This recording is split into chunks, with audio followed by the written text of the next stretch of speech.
Howdy, folks. I'm Jeff Gonzalez, former Navy SEAL, founder of Trident Concepts, and host of the Bulletproof Workshop powered by AR15.com, where we discuss knowledge, skills, and ability to help bulletproof your everyday performance in whatever your field or passion.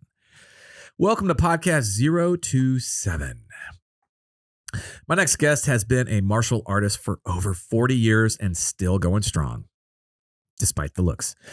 He's the founder of the Spear System, a close quarter protection system which uses reflexive action in response to threatening situations. He is the creator of the High Gear, a specialized protective suit that allows the wearer to practice at real speed while minimizing damage from their opponents. He has spent a lifetime studying performance psychology and in particular the body's reaction to stress in an effort to convert the body's natural reactions to a favorable outcome. The works at understanding fear is pioneering with heavy emphasis on knowing fear through both science and skill. He's a Sarasissa maker, which I'm going to have you Google that because you're probably not going to know what that is. A violence counselor, whiteboard expert, modern Justicorps maker, and a U.S. citizen. Please welcome to the show, Tony Blauer. Tony, how's it going? Dude, can you send me that intro? Because I don't even know how to spell some of that shit. Wow. Yes, we can. We'll be happy to do that. Now, you actually wrote an intro. Yeah. I didn't know you could write. I don't. I typed. Okay. Yeah, my handwriting skills are pretty sour. I'm not going to lie. I am so excited to be sitting here with you. First of all, it's been a long time since we've seen one another. It's, due to circumstances and crazy schedules and whatnot. But yes, I am so happy to have you in here with me. Dude, it's crazy how long we've known each other. I was talking to a mutual friend of ours. And I was trying to figure out, it's over 20 years. You can say Tucker. Tucker, if you're listening, you asshole. I didn't know how well you knew each other. So I'm sitting there and going, no, I'm here to see Jeff Gonzalez. Oh, I'm good friends with Jeff. I took a shooting course. I roll with him. Yeah. I was like, so it was pretty funny. Yeah. Small world, very small world. Love Tucker. Well, let's get down to the show details here. I like to start the show off with helping to kind of set the stage by where did you call home? Where did you grow up? Where do you hail from? But before you answer, let's take a short commercial break. Thank our sponsors. Folks, this show is sponsored by 1776 Insurance. We're talking about comprehensive firearms collection coverage. That also includes your accessories as well as knives. If you've got questions or you want to learn more, please visit 1776insurance.com. So we're back from our commercial break. Thank you. Tony, why don't you go ahead and start us off again with kind of like, where did you grow up? Well, I was born in a log cabin and raised by wolves. That explains a lot. No, I was born in Canada, and that's it, man. That's my story. The audience is going to want to know a little bit. Let's go. Well, man, I don't know. I mean, I grew up in Canada. Yeah. I was a skier. You're either a skier or skater. You play hockey or you ski in Canada. Oh, wow. Yeah. So my parents were both famous, like ski patrol, like really. Get out of here. Yeah. And I grew up skiing, and that's significant in kind of what I do now because I never won a race, but I was one of the best skiers on the team. It was my fascination with fear because I would always wipe out. I'd always catch my tips, and it was people say, self-sabotage. And I go, no, I always showed up. I tried hard. Yeah. Nobody had ever explained properly, like a coach or an athlete or mentor explained that, the physiological changes that I was feeling were part of the anticipation of danger, of the desire to perform well. So I'd be like ready to go going, why is my heart pounding so much? Why do I got these butterflies? Why I'm at the top of a hill, it's freezing out, I'm sweating. And I attributed, just even as like an 11, 12, 13, these are the ages I was competing at, going, I must suck because if I was good, I wouldn't feel like this. Right. And if you think about it, if you look around the world and you look at great athletes, and I'm talking about world class, you don't see fear on them. There's that facade of ready to go. Really stoic attitude. And but what you find out if you get to know people is, of course, they were scared, but they were managing their fear. Interesting. In fact, in our No Fear workshop, I now have, and it's just really in the last couple of years, guys like Tyson, George St. Pierre, like a lot of people don't realize Tyson used to throw up and cry before his fights. Yeah. And could you imagine, when he was in his prime, how menacing he was? Yeah. Right? Without a doubt. But imagine if we walked into his changing room just before his fight and we didn't know who he was. And he was bent over going, yeah. And then looked up and he's got tears in his eyes. And I said, Jeff, you want to bet on this guy? Right? You'd go, no, like that guy's going to lose. Like, St. Pierre recently came out some videos talking about that the worst day of his life was every day he had to fight, that he was so scared. And he said, like, I'm not afraid to admit that I was afraid.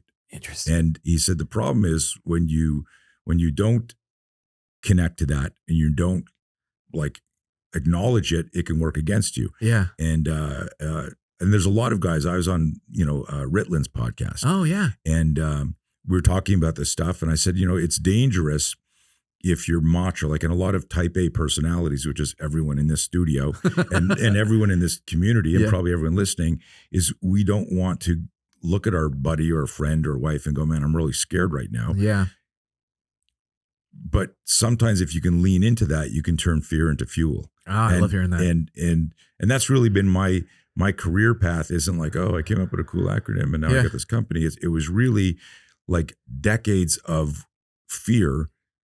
And then one day, as a self-defense instructor in the 80s, I realized this with my students, because I was so passionate about trying to make people safe, that only the people who manage their fear manage to fight. Okay. Only the people who manage their fear manage to fight. That makes sense. And everyone else who doesn't hesitates. And so fear creates doubt, doubt creates hesitation, hesitation creates procrastination. In a gunfight, that would suck. Yeah. In a fist fight, that would suck. Business loves speed. Violence loves speed. Right? Yeah. I tell this story, and just another silly example. Everyone wanted to date this girl, Lucy, in school.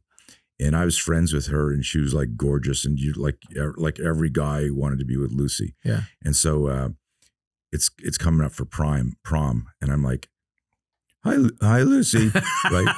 And she's like, oh, hi Tony. Did you want to ask me something? Oh no, I just wanted to say hi, like, right. And then finally, I got my nerves up. Like a day later, I go, hey Lucy, would you go to the prom with me? She goes, oh, I wish you'd asked me the other day because somebody else already asked me. And it was like always, so life, I mean, everything in life demands that you act fast. Yeah. If you want It's true. business, market share, the date, all the stuff. Yeah. And it's not about rushing. It's about being decisive. Correct. So anyways, I jumped from 4 years old to some philosophy there. You did, man. It's awesome though. But that's really been, 7, 8, 9, 10. Like I was a wrestler as a kid. And I was so terrified. I was so nervous. I couldn't remember any of my fights. But I'd never hit that proverbial flow state. Wow. That like every really good athlete, like if you make it, you get into that. Yeah. You're not thinking about the rules or how you're moving or the outcome. You're just in the zone. And so I began studying that organically, intuitively. Yeah. And it was really my work in, my passion and love for martial arts and self-defense that I discovered that doing like scenario training in the 80s. Huh. Well, so you were a skier in the early years, and you mentioned how you dabbled in wrestling and whatnot. At what point, like when did self-defense become kind of like your pathway? Like, because you've been on that path for so long. Yeah. When did you actually jump on that path? So I grew up in the 60s watching Macho Men, right? Yeah. The original Wild Wild West. Yeah. I love Robert Conrad. Right? Yeah. Yeah. Green Hornet. Oh, yeah. Mannix. Yes. Like all these shows. So I grew up and everybody fought in every problem was solved in those things with a fucking karate. Can I swear on the show? Yes. Okay. Yes, we are adults. Thank God. There was always, remember Manchurian Candidate with Frank Sinatra? Like he would like the judo chop. Right. And just some of the worst. But back then it was cool. But like if you watch that stuff now, you laugh at the choreography. Yeah, of course. And we're used to John Wick choreography. Yeah, of now. course. Yeah. So anyways, long story short, I'm watching all this shit, but because of the fear I had with everything, when I'd see like a powerful man on TV solve any problem and get the girl by going chop, right? I'd be like, violence pays. And so it was, but it was also this connection with really the fear. I was like, wow, I wonder if this would remedy that, because I was an all-round athlete. I played all different sports, but I'd be like, I'd be up at bat, and I'd be going, don't strike out, don't let it. Yes. It was always about don't let down the team. Yeah. It wasn't like, oh, you suck. I felt like I belonged to be there. I just couldn't make this connection. Interesting. And like in our workshops on fear management, we talk about, the relationship between a stimulus being introduced too quickly and what happens at a physiological level, but also what happens at a psychological level. Okay. And you're familiar with from your training, fight, flight, freeze, and all that stuff. There's so much more important research around the neurobiology of fear and the neuroscience and what it does. And there's big words that they don't compete with your introduction. There are words I've never heard there, but other words that make us feel pedantic and obsequious. Oh, and wow. Look at you trying to get all. Siri, I need a bigger word. Damn it. I'm on airplane mode. I completely forgot where I was. So you were talking about how, you were laying the groundwork as to why you were enthralled by martial arts. Okay, I figured it out. Thank you. One person's listening. And so I'm at a weekend pickup baseball game with some friends. I'm like 12 years old. Next year I'm going to our high school, and I'm leaving the field through an alternate route, and I see these two guys. So I'm like 12 turning 13. It's 1972. And these two guys from the local high school, which is a few hundred yards up the street, are walking by. And it's a Sunday. There's no one around. No cars in the parking lot. And I'm scooting out. And these kids are 15, 16. Now, back then, there's a huge difference in size between a 12-year-old and a 15 or 16. Yeah, well, hell yeah. And I'm kind of like skipping out because we just played, pickup game baseball and had fun. And these two older kids go, hey, kid, come here. And I'm like, oh, look at these kids want to talk to me. Yeah. And I run over. Yeah. And they go, hey, did you go to school here? I go, yeah. And they go, when are you going to high school? I go, next year. Well, welcome to high school. I go, thank you. And they grab me. Oh, shit. And one of them spins me around and he gets me behind full Nelson. And I'm like going, what the fuck? What the fuck? Right. But I'm not swearing because I'm 12. Because you're 12. 12, what the fudge? I'm like struggling to get out of this. And remember this, I'm wrestling, I'm skiing, I'm playing all sorts. So I'm really strong as an athlete. Yeah. And the guy's got my arms and I'm trying to rip out of them. So I'm as taut as you can be. Yeah. Like when you do body impact training, let's say in boxing, someone goes, I'm going to hit you in the body. You don't blow your air out and do this. Like you're like, okay, go ahead now. Yeah. Hit me now. So I'm in that position. I'm as tight as I can be. And this guy, the guy in front of him smiles and he does, you remember Sugar Ray Leonard's bolo punch?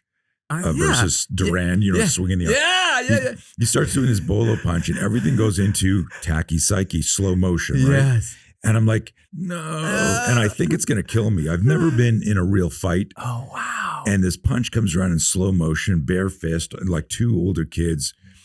And I scream, sorry, my sister will never listen to this podcast, but I scream like my sister. Like I scream, like I'm in anticipation of thanks for the support. Man. I'm sorry, really? That was a very good depiction. I'm thinking this is going to kill me. Yeah.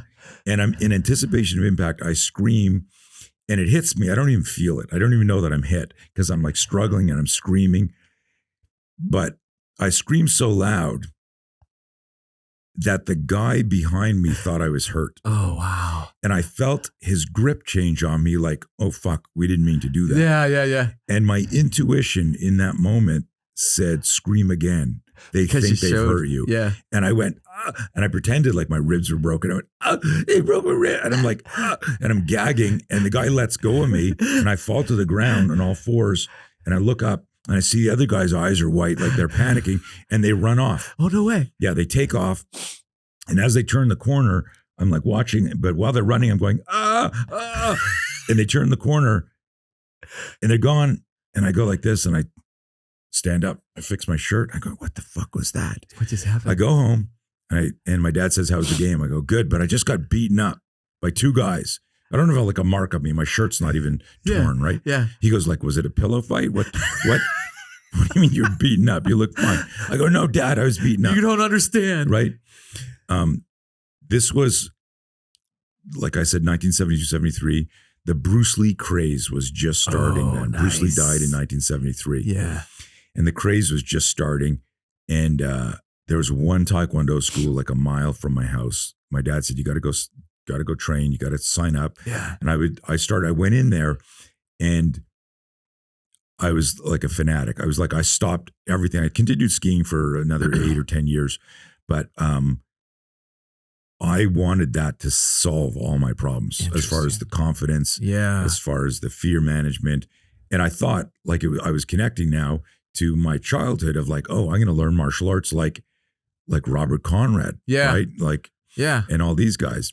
And that was kind of like the origin story for how I got into martial arts. I was such a Bruce Lee fanatic when he passed away. I mean, I was just like millions of people, even to this day, Bruce was so iconic. An interesting thing, and I think you know this, but I don't know if you know this, but I became good friends with his son. I think I remember you telling me, yeah. And I was actually on the set of The Crow 3 weeks before that accident that killed him. And so in growing up, I had 3 male role models that really shaped how I wanted to behave and what I wanted to do. Bruce Lee was one. Yeah. Robert Conrad was another, and Stallone. Interesting. And over my career, I've gotten to know, again, Brandon. Was the connection to Bruce. Yeah. And I stunt doubled Robert Conrad and became friends with him. No way. In the movie in Montreal, yeah. Oh, that's so cool. And Stallone, I worked on Rocky V, working with Tommy Morrison. No way. Got to know him and hang out with him. It was just weird meeting your idols. Yeah. But they weren't just like, oh, like I like this rock star because I play guitar or whatever. Yeah. They were like people that really influenced me. Yeah, and they were cool. Some, that expression, don't meet your heroes. Yeah. They were very cool with me. I think because of my martial arts and stuff. There was like a that. parallel. Yeah. What's so interesting, I can remember, and you might be able to kind of expound upon this. There's so much of my history, my past that I don't know. It's not on the front part of my brain to recall, but there are events that are so vivid that I feel like I'm there almost, like they happened yesterday. And one of them was like the first fight that I got into in school. I can remember that because I can remember it was middle school. And it was, I don't even remember what caused the fight. Usually there's some incident. Oh, I know what caused the fight. Oh, really? Yeah. Oh. Yeah. You are a prick. You started the fight. Is that right? Okay. Well, I have been known to instigate conflict. That's true. But I don't think that was the case in this point. But I can remember the guy's name. I can remember what he looked like, what he wore on that day. I can remember like how I felt like, because it literally was, after school behind the gym. Right. Right. And so there's this anticipation all through school. I am just like, I'm a nervous wreck because I can't even like utter a complete sentence. Mm-hmm. And all of his friends that were in my classes were all like, oh, you're going to get your ass kicked today. Right. So there's this buildup. Right. And then sure enough, I knew I had a choice. I could either get on the bus and go home, or I could go behind the gym and face those demons. And I remember like I'm walking towards the bus area, and then I see some of his friends and I'm like, oh shit, so then I turn and I walk behind the school and there he was. There's a big crowd of people. That's not helpful either. And I didn't know what to do. Like at this point in my life, I played sports. I did pretty much the same thing that you had done.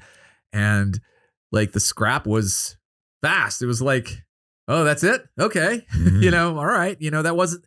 And my point is that there was so much anticipation, so much anxiety built up into it because there was, and I think this will resonate with you, there was a fear of the unknown, what I was about to experience, and it's very primal for men especially. Let's unpack that a little bit because it's not, everyone uses the term fear of the unknown. What I did with a lot of the the stuff that I lovingly refer to as psychobabble, and that's no disrespect Psychobabble. to the of course. therapy community and stuff like that. And, It's just psychology for dummies.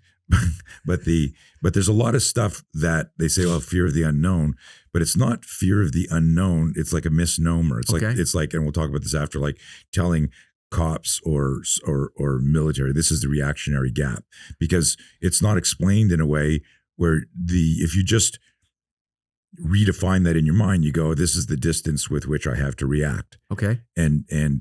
But there's a very dangerous assumption that's made if you don't understand stuff, but we'll come back to that. Okay. Pin that one. But when we say, fear of the unknown, it's actually not fear of the unknown. It's you fixating on fear of an undesired outcome. Interesting. So what happens is when you say I was so nervous, what you were doing was visualizing you getting your ass kicked. Yes, absolutely. And that's what people, and this is what we do through our research and our program is we help people take the scary boogeyman and give him a face and give him a neck so you could fucking throttle him. And literally I had an athlete who contacted me and said, hey, I heard you specialize in psychology of fear. I've been an athlete for 10 years. And this was a call on a Wednesday. And she says to me, my competition's on Saturday. Typically what happens is Wednesday night, I get hit with the fear. I sleep poorly Wednesday, Thursday. I can't eat. And I know that even though I'm doing well, I would do so much better if I was sleeping and eeting. Yeah, absolutely. Is there anything you can do to help me? I go, well, tell me more. Tell me how you feel when the fear hits. And she says, it's a Zoom call. She says, like, I feel like I'm going to die. Okay. So I pretend to write that down. Do you feel like you're going to die?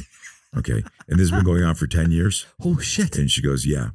I go, so let me ask you to get started, because how I'm going to treat and diagnose, I need accurate information because this is very data driven. Yeah. Like, so in the last 10 years, how many times have you died from your fear? And she goes, what? I go, actually in numbers, how many times have you died? I'm trying to collect data. She goes, here. right. She goes, I've never died. I said, okay. Interesting. Let me write that down. Like, 0 death. Right. So I said, here's what you're going to do. And she's like looking at me confused.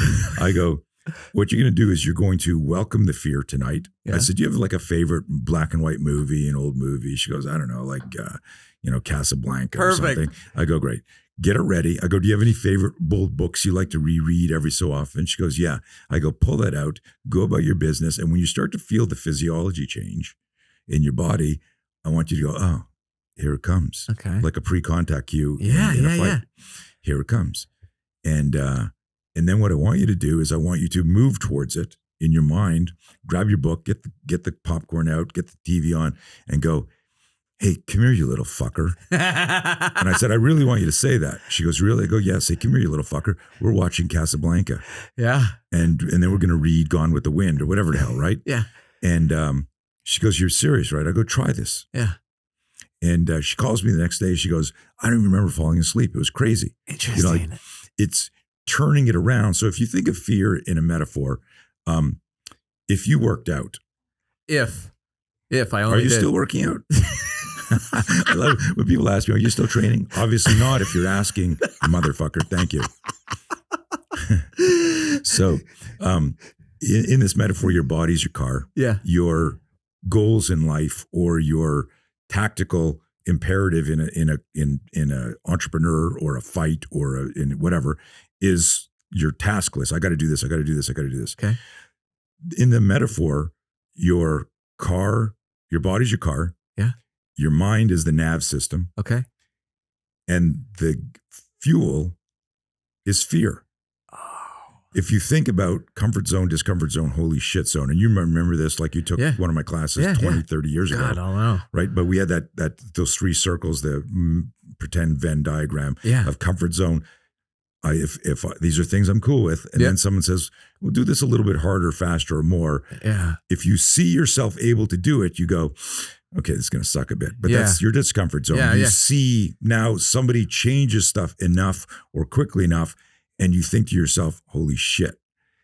That's the moment of the fear spike. Yeah. Where, and you've had this in missions, in fights, in deployments, in business, in relationships, where you go, someone says, I got a problem. And you go, well, we can get through this. I can figure this out. Yeah. And then someone says something and you go, holy shit. Yeah. This, like, I can't repair this. Yeah. The holy shit moment always creates that doubt, hesitation, procrastination phase. Yeah. This is, so what I try to do with the fear management stuff is bring it into almost like a military strip map, something so simple that says, here's where you landed, here's where you got to go. Gotcha. And if you can do that, you start movement. And that's how you overcome anxiety. Yeah. So when you're talking about your fight, yeah, this is like a 30-minute answer to your That's fight. okay. I love it. When you're talking about that fight, and you said, I had so much fear, I was so nervous, fear of the unknown. It was fear of the movie you were playing in your mind. The acronym I love to use, you've heard me use this in psychobehavior, false expectations appearing real. Yeah. False expectations appearing real. When I'm visualizing a future event that's debilitating me in the present. Yeah. And it's usually, I'm focusing on either my failure, I'm losing, I'm getting hurt, I'm not going to get out of this. Yeah. And when you run that movie in your mind, that's what creates all the anxiety. Yeah. When you catch yourself in that movie, I like asking people in our course, yeah, you go to a movie, how many people leave a bad movie? And usually there's, in a class, so let's say 30, there's 2 people that'll leave a bad movie. If I say to you, if you are in a nice restaurant and your food is cooked incorrectly, overdone, how many of you return your food? It's the same 2 that return their food. People don't want conflict. Yeah, absolutely. And but if you peel the onion, it's like, why don't you just say, I ordered this medium rare. Could I send it back? I don't and say it nicely. And everyone giggles because they go, oh no, you don't send food back in the restaurant because they don't want the special sauce. Yeah, right? of course. So, but if you peel that onion, Jeff, that's just fear. You're visualizing what they're going to do in the kitchen. Yeah, and it's stopping you from doing something. And it's changing you from asserting yourself in an intelligent way now. Interesting. So it is the same thing for combat sports, for violence outside, for business, for relationships. Well, any type of thing, anything that will involve conflict. Outside your comfort zone. Yeah. Outside your discomfort zone, in the holy shit zone, where you go, ooh. Wow. And then what happens is the fear spike you get. There's as soon as you get a physiological fear spike from any stimulus, your brain, like if you bit down on something and suddenly you get the sharp pain in your tooth, you're not visualizing Happy Gilmore, happy place, midgets running. Can I say midget anymore? Am I canceled? Well, if you are canceled, too late. Too late. Canceled. Now you're just a blob, right? Do you remember the happy place and Happy Gilmore? Absolutely. Like, you don't go there right away. When you go, you immediately go, shit, do I need root canal? Did I just break a filling? Did I just crack a tooth? Your brain, and that's part of our nervous system because of how we evolved, was always looking for threats. Yeah. So the first thing we do is we worry about survival, Maslow's hierarchy of needs. Yeah. And that's the baseline. What I encourage people to do is to immediately recognize the psychological movie as a bad movie. You're the producer, you're the director, you're the screenwriter, and you've cast yourself as the victim in your own movie. Wow. And if you can go, holy shit, I'm visualizing losing. Yeah. I got to leave this movie. Yeah. And then if you stop that, that's the beginning of self-awareness. You may still be in a very dangerous place. Sure. And you got to fight. Yeah. But if you don't, Dan Millman, do you remember the book, The Way, the Peaceful Warrior? No, I don't actually. Really interesting book. You should give it to your kids. Okay. Like it's I know you don't read, but give it to your kids. I can't. Get the audio. Oh, very good. Very good. But Dan Millman, he said, if you face just one opponent and you doubt yourself, you're outnumbered. One of my favorite quotes. That's a fucking awesome quote. Because that's that moment where you're going, oh, say that again. If you face just one opponent and you doubt yourself, you're outnumbered. Fuck, dude. That is good. That is iconic. Yeah. Wow. Yeah. I love that one. That one is a fantastic. Well, you know, what's interesting too. And let me get your input on this. So like there's clearly a lot of things that have generated anxiety in me over my years. And one was fear of heights. And one of the things that I did to try to combat that was to expose myself to that on a more regular basis. But what I found very interesting was when I got up to a route and, rock climbing, I got up to a route, I would start to get nervous. I would feel the anxiety. Mm-hmm. My palms would start to get sweaty. So I had to chalk up a lot. I would even though I'm trying to stay focused on the task. Dude, my heart is racing right now because I don't like heights either. And I remember doing the same thing as you. And I remember being stuck on the side of a fucking shimmering on my bunk bed trying to get up to the. Oh, God. I was like, don't fucking look down. And I'm like, you're looking down. Do not look down, mother. Go ahead. I literally have anxiety right now. Oh yes. Well, let's. So, but what's funny? Where's the oxygen? There is none. Okay. Yeah. But what was really funny about that experience was I would get to a point where the first few feet of that climb, I would still just feel that anxiety. And you mentioned this earlier about the flow state. I would get maybe just a few feet off the ground, and all of a sudden my concentration on what I was doing at that moment really took over. And I became a pretty competent climber and would later go on to be a lead climbing instructor and do all this other cool shit when it came to climbing. But that moment before I start to actually, attack the rock, I still feel that level of anxiety. I still get those jitters, the butterflies, so whatever you want to call them. And I'm not sure exactly what triggers that flow state, but I know. So like when you talk about like, we're always trying to get back into that flow state, there are very few evolutions that I can do that will put me back in that flow state. But that is almost one that I can guarantee high percentage that at some point in that route, I'm just going to be in that Zen moment where I don't know I don't know what's happening around me. There's just me. There's just the rock. There's just the grips. There's just how I'm climbing. And then all of a sudden, before I know it, I've topped out and I'm like, oh, okay. Yeah. It's amazing. It's what our mind and body can do together is pretty amazing. Yeah. I think it has a lot to do with the fact that because of the risk and the danger and the fact that you were afraid of it. Yeah. Like I believe that's the recipe for flow. Interesting. But you can hit flow state as a musician. Yeah, you can hit of course. flow state. Absolutely. It's like where you're not thinking about exactly. anything. But I think there's something particular. Stephen Kotler's a famous researcher, written a bunch of books, actually interviewed a bunch of SEALs for one of his books. But he's, for a period, just studied extreme athletes because they hit flow state more than anyone else. Yeah. Because of the danger. Really? So if you go, if my concentration or focus wavers in this jump, in this climb, in this fight, I could die. That just intensifies stuff. And it's funny because, I talk about, I was afraid of heights too. And I went skydiving twice as a fear management exercise.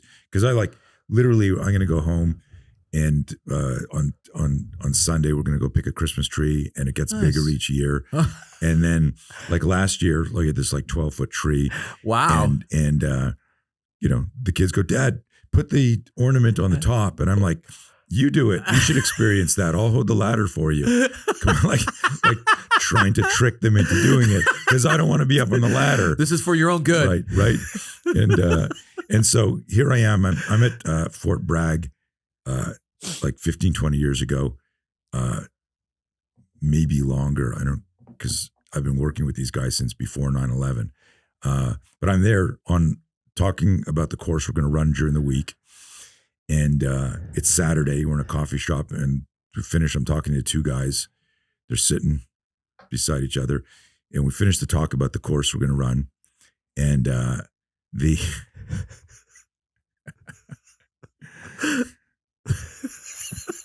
is this for my phone? These are great. Can I take one of these? No. Fuck, that's so good. Did you ever see the Curb Your Enthusiasm episode where they're putting drinks down on wood and staining the wood? And Larry David freaks out. Don't you respect wood? You got to go. If check that out. You've never seen it. No, look at that. I'm noticing 3 coasters for shit. Here. Oh, here. I got one more. I'm fucking crying. Oh my god. I missed you, man. I missed you too. Oh fuck. Oh god. Do you have any Kleenex? No.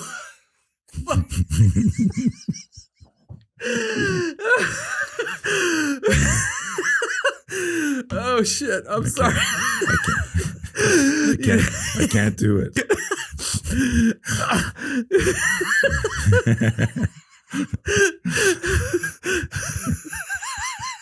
Don't fuck up the table.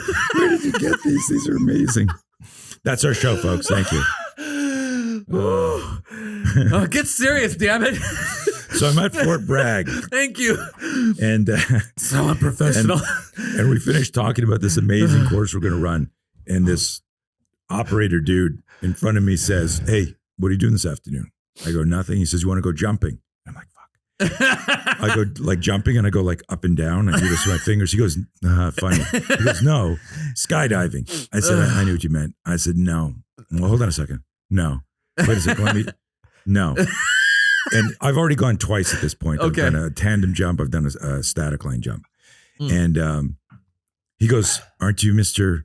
Fear Management? What are you afraid of skydiving?" Yeah, yeah. And he does the air quotes. Yeah. I said, "Well, in case you didn't notice, I'm managing my fear by not jumping out of the airplane." So Put myself outside the experience. He laughs and the guy beside him laughs, but his laugh is like, ha ha ha, funny. But this guy's laugh was a nervous laugh. And I knew immediately he didn't like skydiving. Yeah. But he's in the same unit, which means he's qualified to skydive. Yeah. And he's a good skydiver if he wants to be on this team. Yeah. And so I said to him, "You have no fear?" He goes, "No." He says, "I fucking love it." He said, "I got over 600 jumps. I go whenever I can." Yeah. And I said, "Okay, no fear." I said, "Listen, something you probably don't know about me is I can't fold clothes. I'm horrible. In fact, if I try to fold a t-shirt, my wife, Jessie, will knock me out of the way and go, "Get out of here. Don't do that."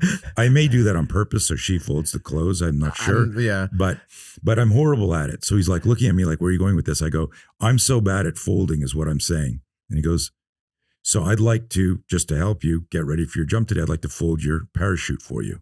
And he leans towards me, Jeff, and he goes, "You're not coming anywhere near my parachute." And while he leans in like that, I go, "Fear?" And he goes, "Fuck." So do you understand what I did is I changed the movie in his mind and it triggered a video in his mind of a malfunction. Absolutely. Because that's what I'm talking about, fears. Yeah. If I can get you to think what you shouldn't be thinking about. I don't know if this was in my course when you took my course. We had a slide on the psychology of intimidation. It's when I'm visualizing what my opponent can do to me instead of what I must do to my opponent. I don't remember it if you did. So it's kind of like my spin on the Dan Millman thing. It's like I'm visualizing getting my ass kicked instead of kicking your ass. Yeah. And so if I say to somebody, "Hey, you want to go skydiving?" Most people visualize dying. Yeah, burning in. Right? So they go, "No, I'm good. No, thanks." Yeah. And if you ask, and I've done this like in class, I go, "How many of you would love to go skydiving?" Yeah. Okay, if I paid for your jump tomorrow, how many would you go?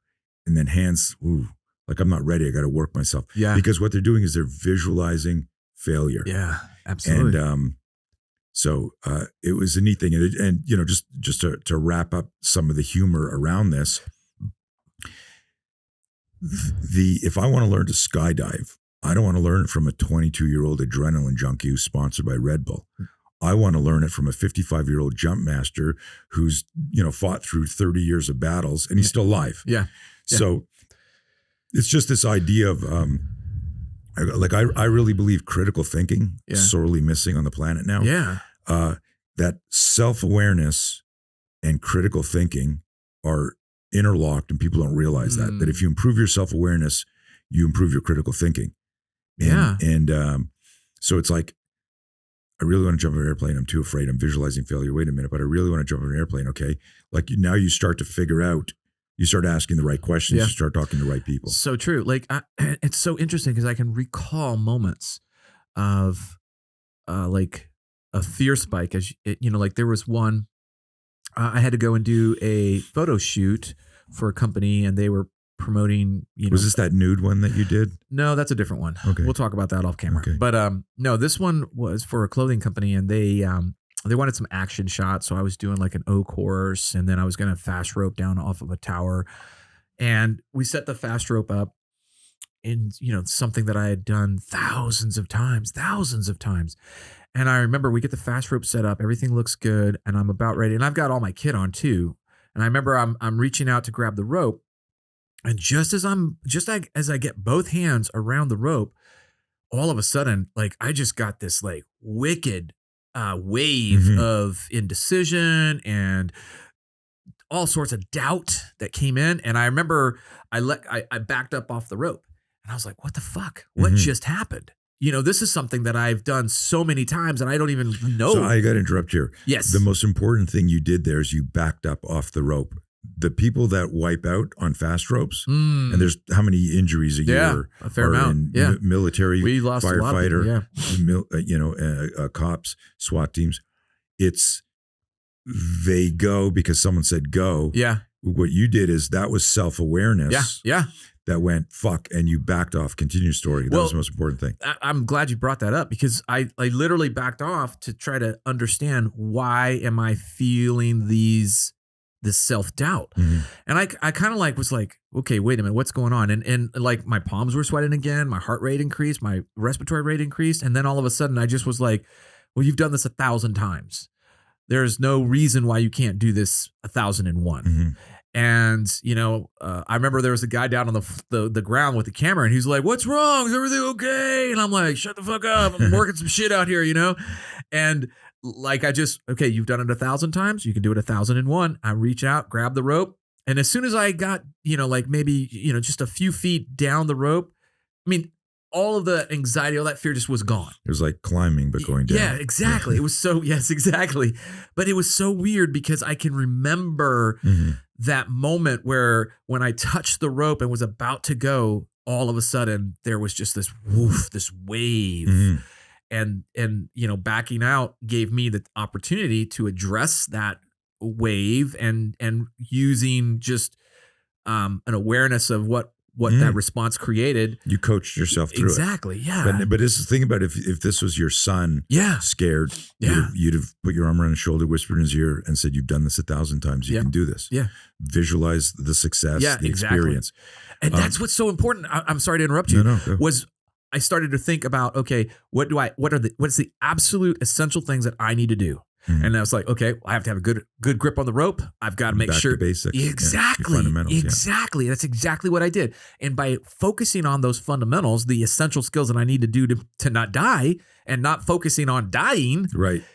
I didn't die. False expectations being real. Yeah. Visualize it. It's so cool. Yeah. To break that apart and see that in real time. It's just so cool. It's neat. And the accidents happen when we rush. The accidents happen when we jump into, metaphorically and literally in this case, jump into a move with great doubt. Yeah. There are things you will have to do in your life scared. Yeah, of course. But the shift is, I'm going to make fear my fuel. If you could say to yourself, whoa. Oh, yeah. Man, okay, fear is fuel. Yeah. What I'm about to do is dangerous. Yeah. And my body's getting ready to manage the danger. Yeah. And this is the big thing, and it's why I always wear my no fear shirt on podcasts, because there's no such thing as no fear.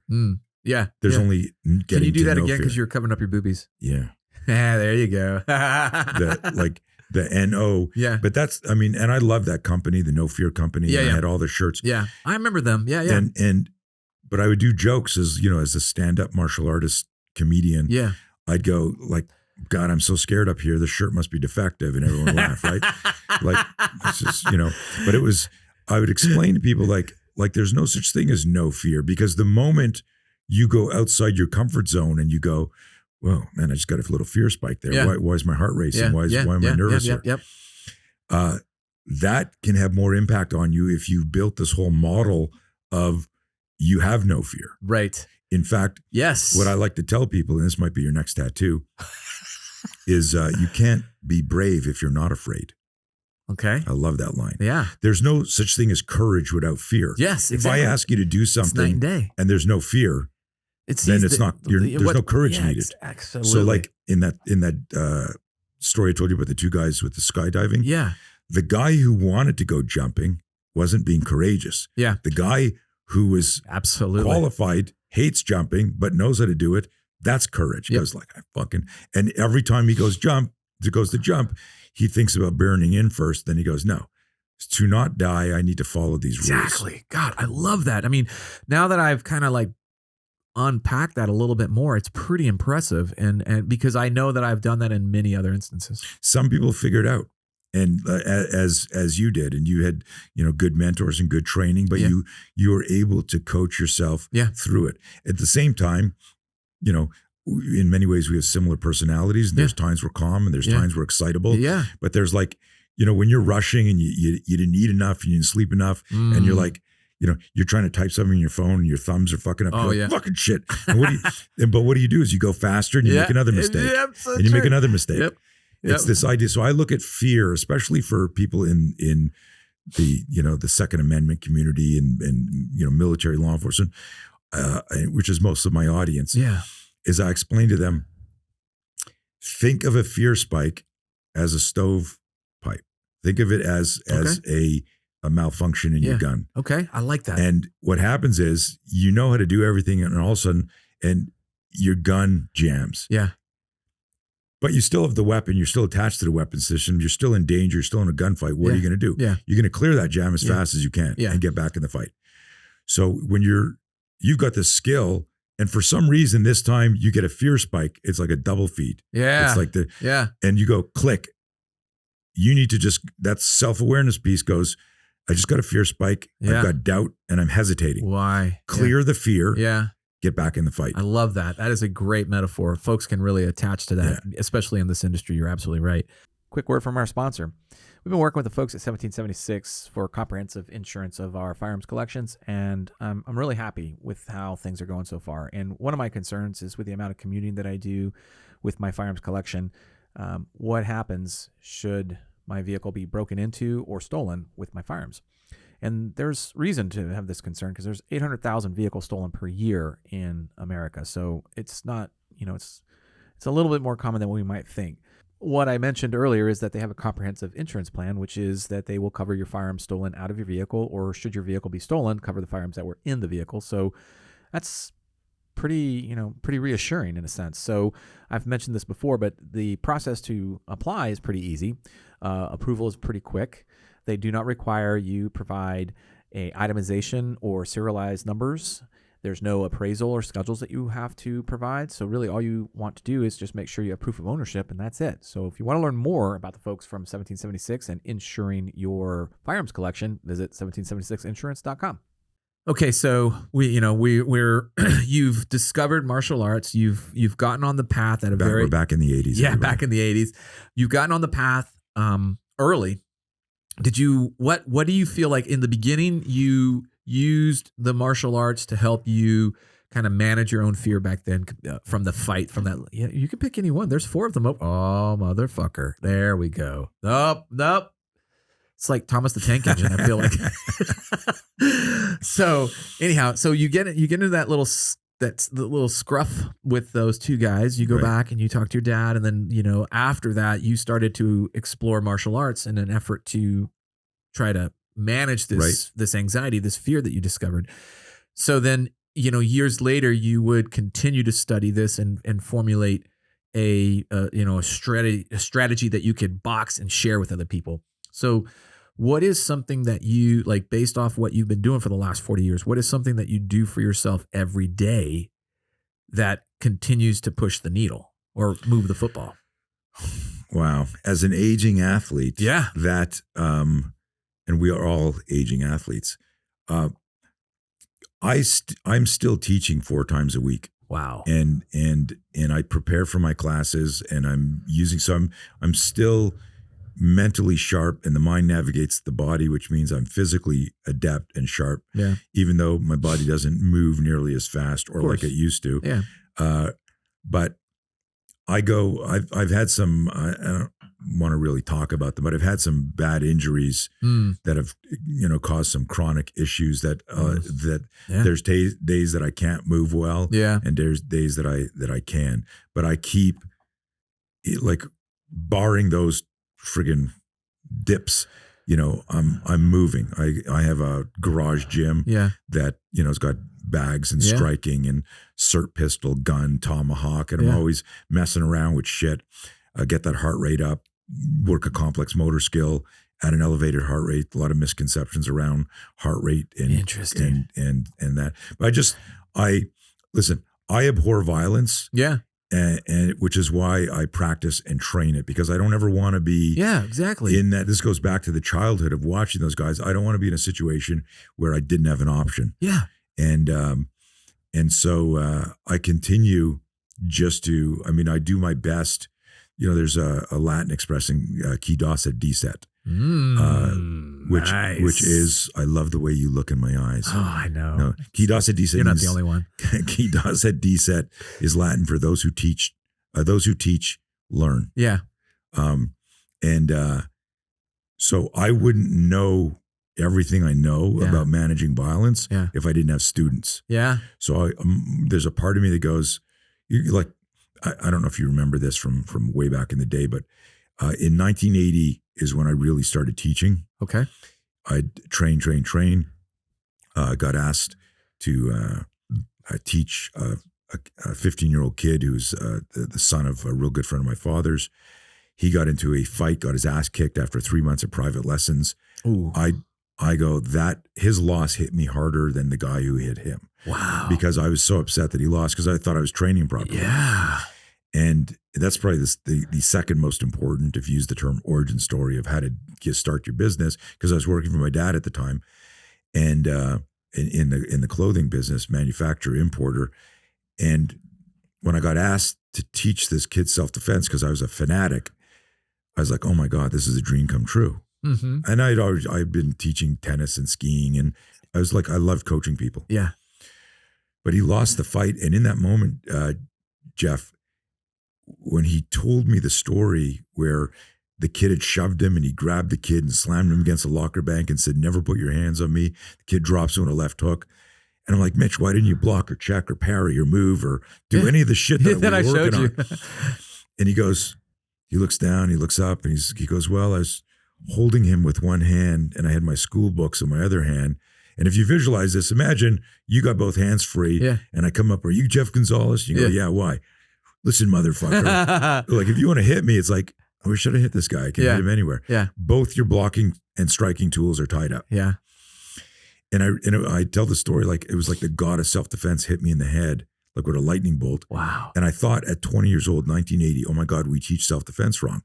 That started this whole idea that if you're not reverse engineering it from a scenario, then what you're doing is you're just practicing in the abstract. Yes. And so, you asked me, like, what do I continue to do? I study scenarios. I look at something in the news. I look at something that somebody asked me and I go, how between stimulus response, you got gap time. Yeah. That refractory delay is your reaction time. So I'm looking at how quickly did I have a solution for this? Yeah. And if I don't have a solution, then that had been me, that would be a problem. Yeah. And so, and keeping the mind sharp. Yeah. And that's what I do in our courses is, I love that. Violence loves speed. If action's faster than reaction, and the bad guy's always action. Yeah. In a violent encounter. Yeah.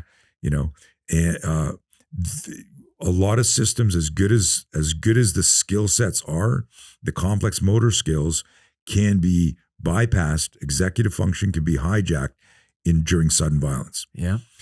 And so your reactive brain kicks in, bypasses your complex motor skills, where you store all of your, I'll do this, I'll do this. Yeah. You got to recalibrate your brain really fast. Yeah. And that's really our niche in the industry. Yeah. Is managing the fear in the 2 seconds before the fight everyone practices. Yeah. How do you get out of a headlock? Everyone knows how to do that, but people don't really practice. What happens at a neurobiological level that made me flinch or move that allowed me to get caught in a headlock? Yeah.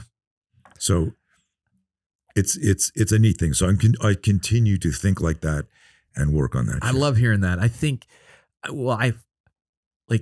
whether you are rehearsing scenarios in your head, whether you're reviewing your tactics, like when you kind of like walk through, like, I'll do this if they do that.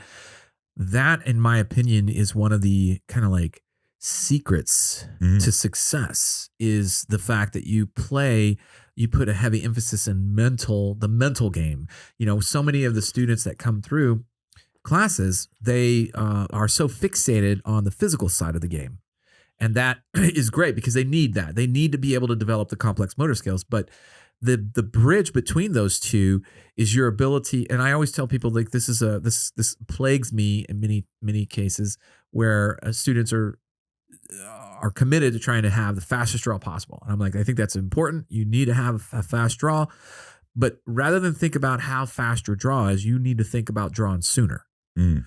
Which is that mental game that they play, or that they should start to play, to kind of like, okay, I need to be ahead. Instead of like the reacting aspect of it, I need to be at the acting the acting facet. And that's what I mean by drawing sooner, is like you need to be outthinking your opponent, not necessarily trying to outperform There's them. a term we coined when I was working with asymmetric warfare. I can mention the name now because they're disbanded. I know. But sad to see that. Yeah. So a bunch of I'm trying to think if I should talk about this. Okay. So their shooting program, a lot of my psychology, because we had a long contract with them. Nice. Their outcomes-based training modality was heavily influenced by our research on psychology and problem solving. Nice. And so, I talk about this, how do you improve your reaction time? How do you get faster? Yeah. Well, you improve your perception speed because the mind navigates the body. So we came up with, it wasn't react, it was pre-act to contact. Yeah. And it was, how do you pre-act? Well, that's understanding all of the pre-contact cues. But then we break down skills development as quickness versus suddenness. Interesting. Go deeper on that. Yeah. So quickness is, let's say you're teaching me how to get a better grip on my gun. Uh-huh. So I'm trying to do that. You're going, hey, stop rushing. Yeah, right? yeah.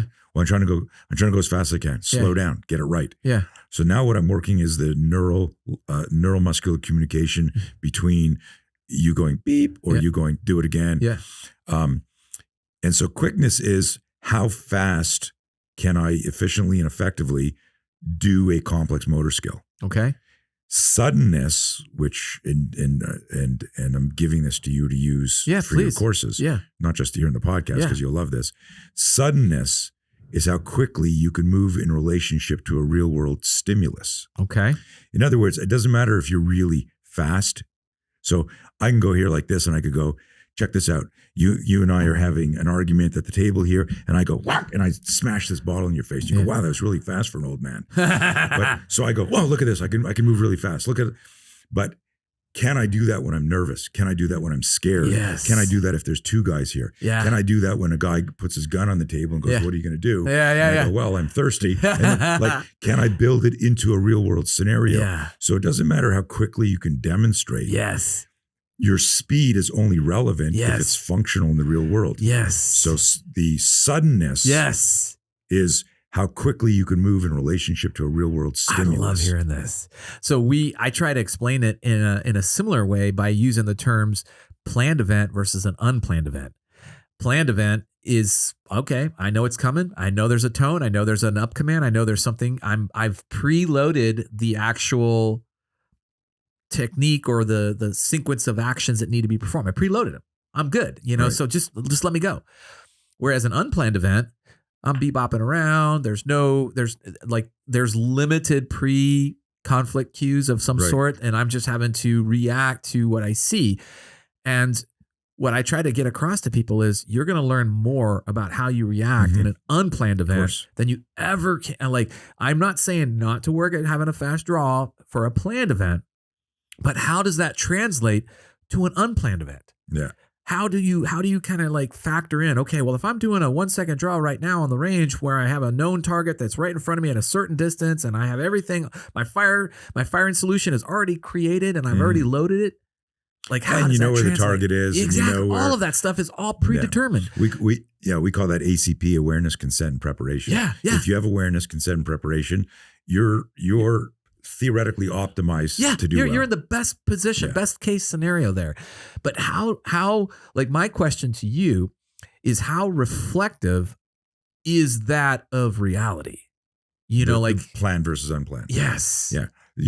And that's why studying real world scenarios, I hate when there's an incident online Mm-hmm. and everyone in the knife community goes, that's why I carry a knife. Everyone in the gun community says, that's why I carry a gun. The people in the scared community go, that's why I don't go outside. Right. But like, unless your gun is duct taped to your hand, Right. and you go, fuck, and you flinch. Oh, I got a gun, right? Yeah. Remember James West with the Derringer in his sleeve, right? Yeah. Oh, right? I got you. The bottom line is you still have to weather the ambush. Yep. And the ambush can be emotional, psychological. It doesn't have to be like a physical thing. Yeah. You've got to clear the malfunction, clear the fear, and then go, what is the best thing for me to do right here? Yep. And so how do you prepare for unplanned events? Well, you study scenarios. Okay. Because there aren't, people, if I ask you, and you remember our I don't know if you remember the names because it was decades ago and you're old, but the no comment. Okay. But you remember we did this PIA matrix, primary initiation attack matrix on the board, primary and secondary attacks. How does a fight start? And when we first start the exercise, the whiteboard exercise, we go, how many ways can you get attacked in a real fight? Yeah. And the class, I think there were like 30 people in your class. Yeah. Like it was like, I don't know, unlimited, millions. Yeah. And what is the martial art thinking about the counter for the counter? Yeah. Well, there's a counter for every move. Yeah. So there's infinite ways to move in a real fight. Yeah. Now think about false expectations appearing real or false evidence appearing real and the move in your mind. If you actually are taught as a kid, there are millions of ways to be attacked, but good news is there's a counter for every counter. Yeah. If you at some level, unconscious level, store that, you're like, I have no fucking idea what I'm going to do. Yeah. I hope I do the right thing because there's millions of options. Yeah. And if you remember the exercise with 30 experienced cops, military, public safety professionals, we never get past 22 credible attacks. Yeah. You start writing it on the board and people start like throwing in like, kung fu this. Yeah. Martial. I go, no. Yeah. This has to be something we've seen in a real fight. Yeah. And then suddenly you realize it's violent shove, it's a sucker punch, it's an uppercut, it's a stab, it's a slash, it's a front kick, it's a shin kick, it's a tackle. Wait a minute, I'm running out of stuff. Yeah. We usually, the list dies out at about 17 to 20. Yeah. And you're really... And then I go, and how many of them are used to start a fight? So if you and I are carjacking, ATM, home invasion, fights have to start. This isn't Star Trek where bad guys beam in and we're going, fuck, suddenly I was in a triangle choke. Oh, suddenly I was in a headlock. Suddenly there were two guys behind me. Yeah. And I'm not making fun of martial arts. I'm a martial artist. I've been a martial artist my whole life. Yeah. I'm just explaining that if you don't look at the mental blueprint, like the 30,000 foot view, and realize there's a detect and avoid phase, there's a diffuse and de-escalate stage, and there's three stages, the 3 Ds. Yeah. That changes your perception speed. If you improve your perception speed, you improve your reaction time. Yeah. If you now remember what started my whole company was my student losing that fight in 1980. Yeah. Because I was teaching Mitch techniques. I wasn't teaching him how to think and problem solve. So true, man. And so and so when you build it from the scenario out into the headlock, uppercut, presentation of, we do gun disarms from out here, but we don't say, I got a bad guy in front of me and I could see he's printing. Yeah. And all of a sudden he goes, and his hand starts to move. But we don't do drills there. Most of the drills we do are Jackie Chan gun disarms. Yeah. And we wonder why people hesitate or overreact. Yeah. And because we're not working on clearing the malfunction, which is the hesitation and sudden doubt. Yeah. We go, fuck. I'm about to fast rope. Yep. And okay. Yeah. Clear the fear. Yeah. Now you have access to the skills. Yeah. So true. It's a neat, I sent a tweet out a couple of weeks ago where I said, and it was misunderstood. I said, the least important part of your training is your technical skills. Where people read that as, oh, Tony doesn't like grappling, Tony doesn't like boxing, or Tony doesn't think technique's important. I go, no, like we could do a scenario course with somebody who's never held a gun. Yeah. And they'll suck because they're going, right? They're afraid of, what do I do here? The baseline technical skills are critical. And so we have the flow is that I tell people is you start off as a technician. Yeah. Then you become your own trainer. You're starting to do drills. Yeah. And then the last phase is coach, your ability to coach yourself through stuff. But it's also the same thing as a firearms instructor who just says, put your feet like this, hold it here, get your thumb here. He's just a technician. Yeah. If he says, do this course of fire this many times, you need to get into this speed to be considered proficient. Yeah. That's just trainer. Yeah. If I'm looking at somebody and they're always anticipating recoil or jerking the trigger or can't control their breathing, that's coaching skill. Yeah. Because they've got some fundamentals. And I want to share how you do that naturally. Yeah. When one of the courses I took with you, every morning you started us at 25 yards, hold, and we had to shoot. Yeah. And I think there were 25 or 30 people in the class there. Huh. And it was your class. And I think 3 people passed, which is a high number for your class. It is. Right? It is a high number. Right. I think you were drunk and that's why you passed them. But and I think 27 of the people in the class were cops. Yeah. And no offense to cops, you don't practice enough. And we're there, and people very quickly realized that we knew each other and we were going to be busting each balls. Yeah. So I'm at the 25 yard. I'm not a shooter. Yeah. Right. And I get there and I miss, and you're like, okay, you scared the guy, you fired a shot. He knows, like, you fired a round over his head. Are you going to hit the target? And I'm like, fuck off. Right? And then, I'm shooting and I'm like, God damn it. Like, and everyone's missing, but you're standing near me. And I say, because we know each other and we got this little shtick going. Yeah.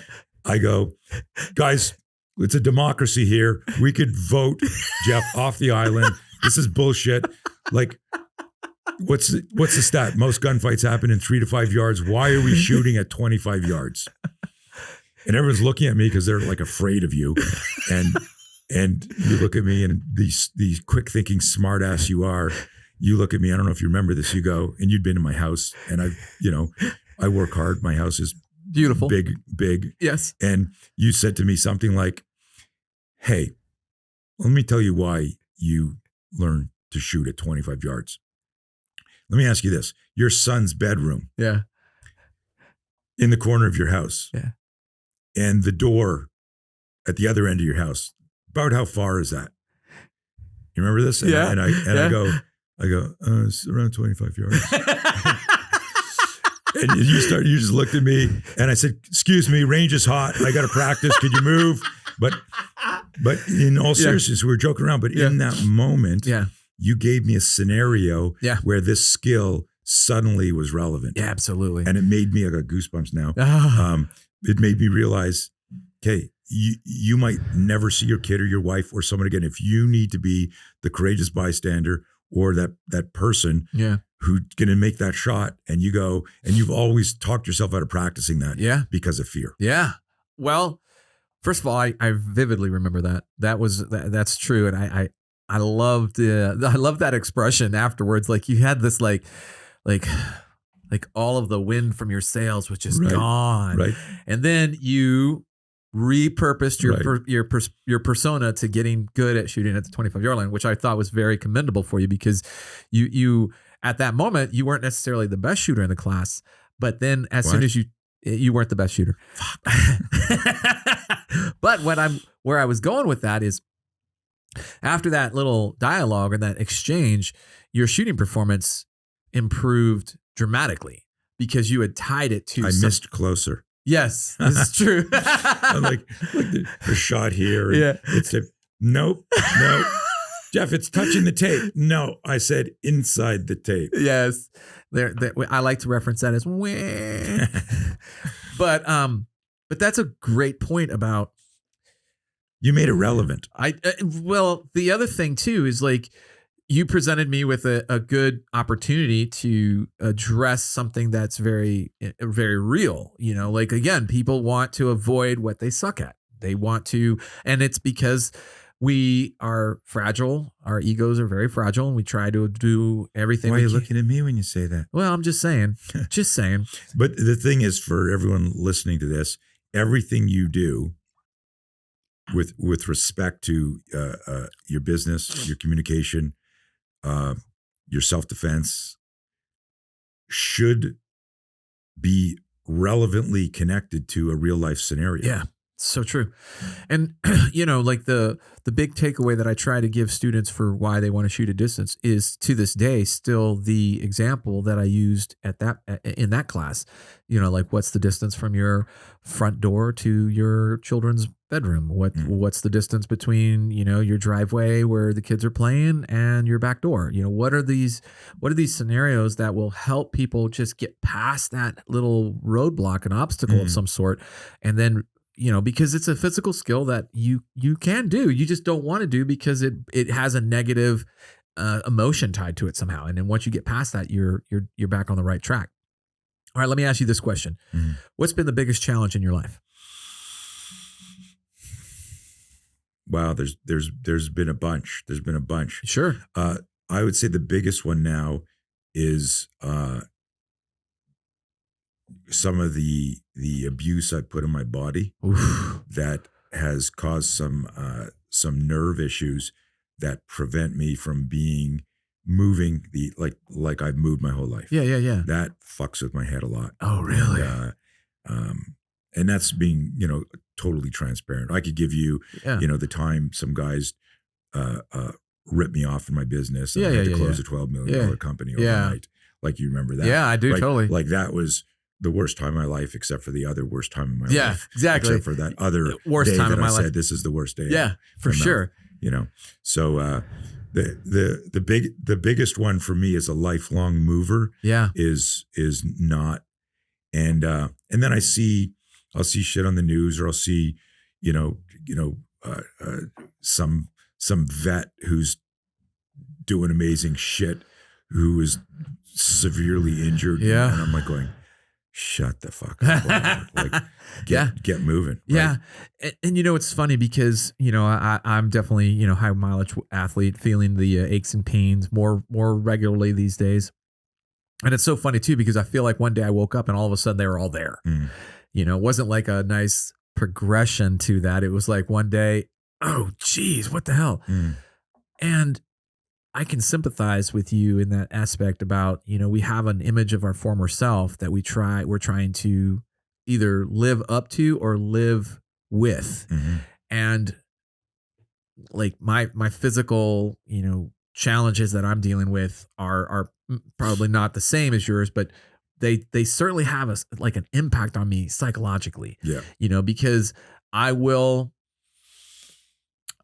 make up excuses for myself. Like, that's one of the reasons why I started running again. Was like, I made up, man, I put so many miles on my body when I was younger. I'm just like, oh man, it's just like detrimental to me. I'm not going to do that anymore. But and it took me a while to get back to it, but there's a point when I'm running that it's actually enjoyable for me.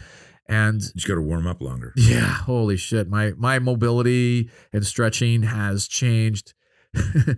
I shouldn't say it's changed. I'm actually doing it now. Whereas before I used to not do any of that. The whole, when we were growing up, there was no warm up. Yeah. There was no lacrosse ball. And foam roller. No, not at all. It was like, literally, let's go light. And then exactly. Yeah. And like, but I will say this, like those moments when I'm in a good state, I just enjoy more. Like I don't get into them that often.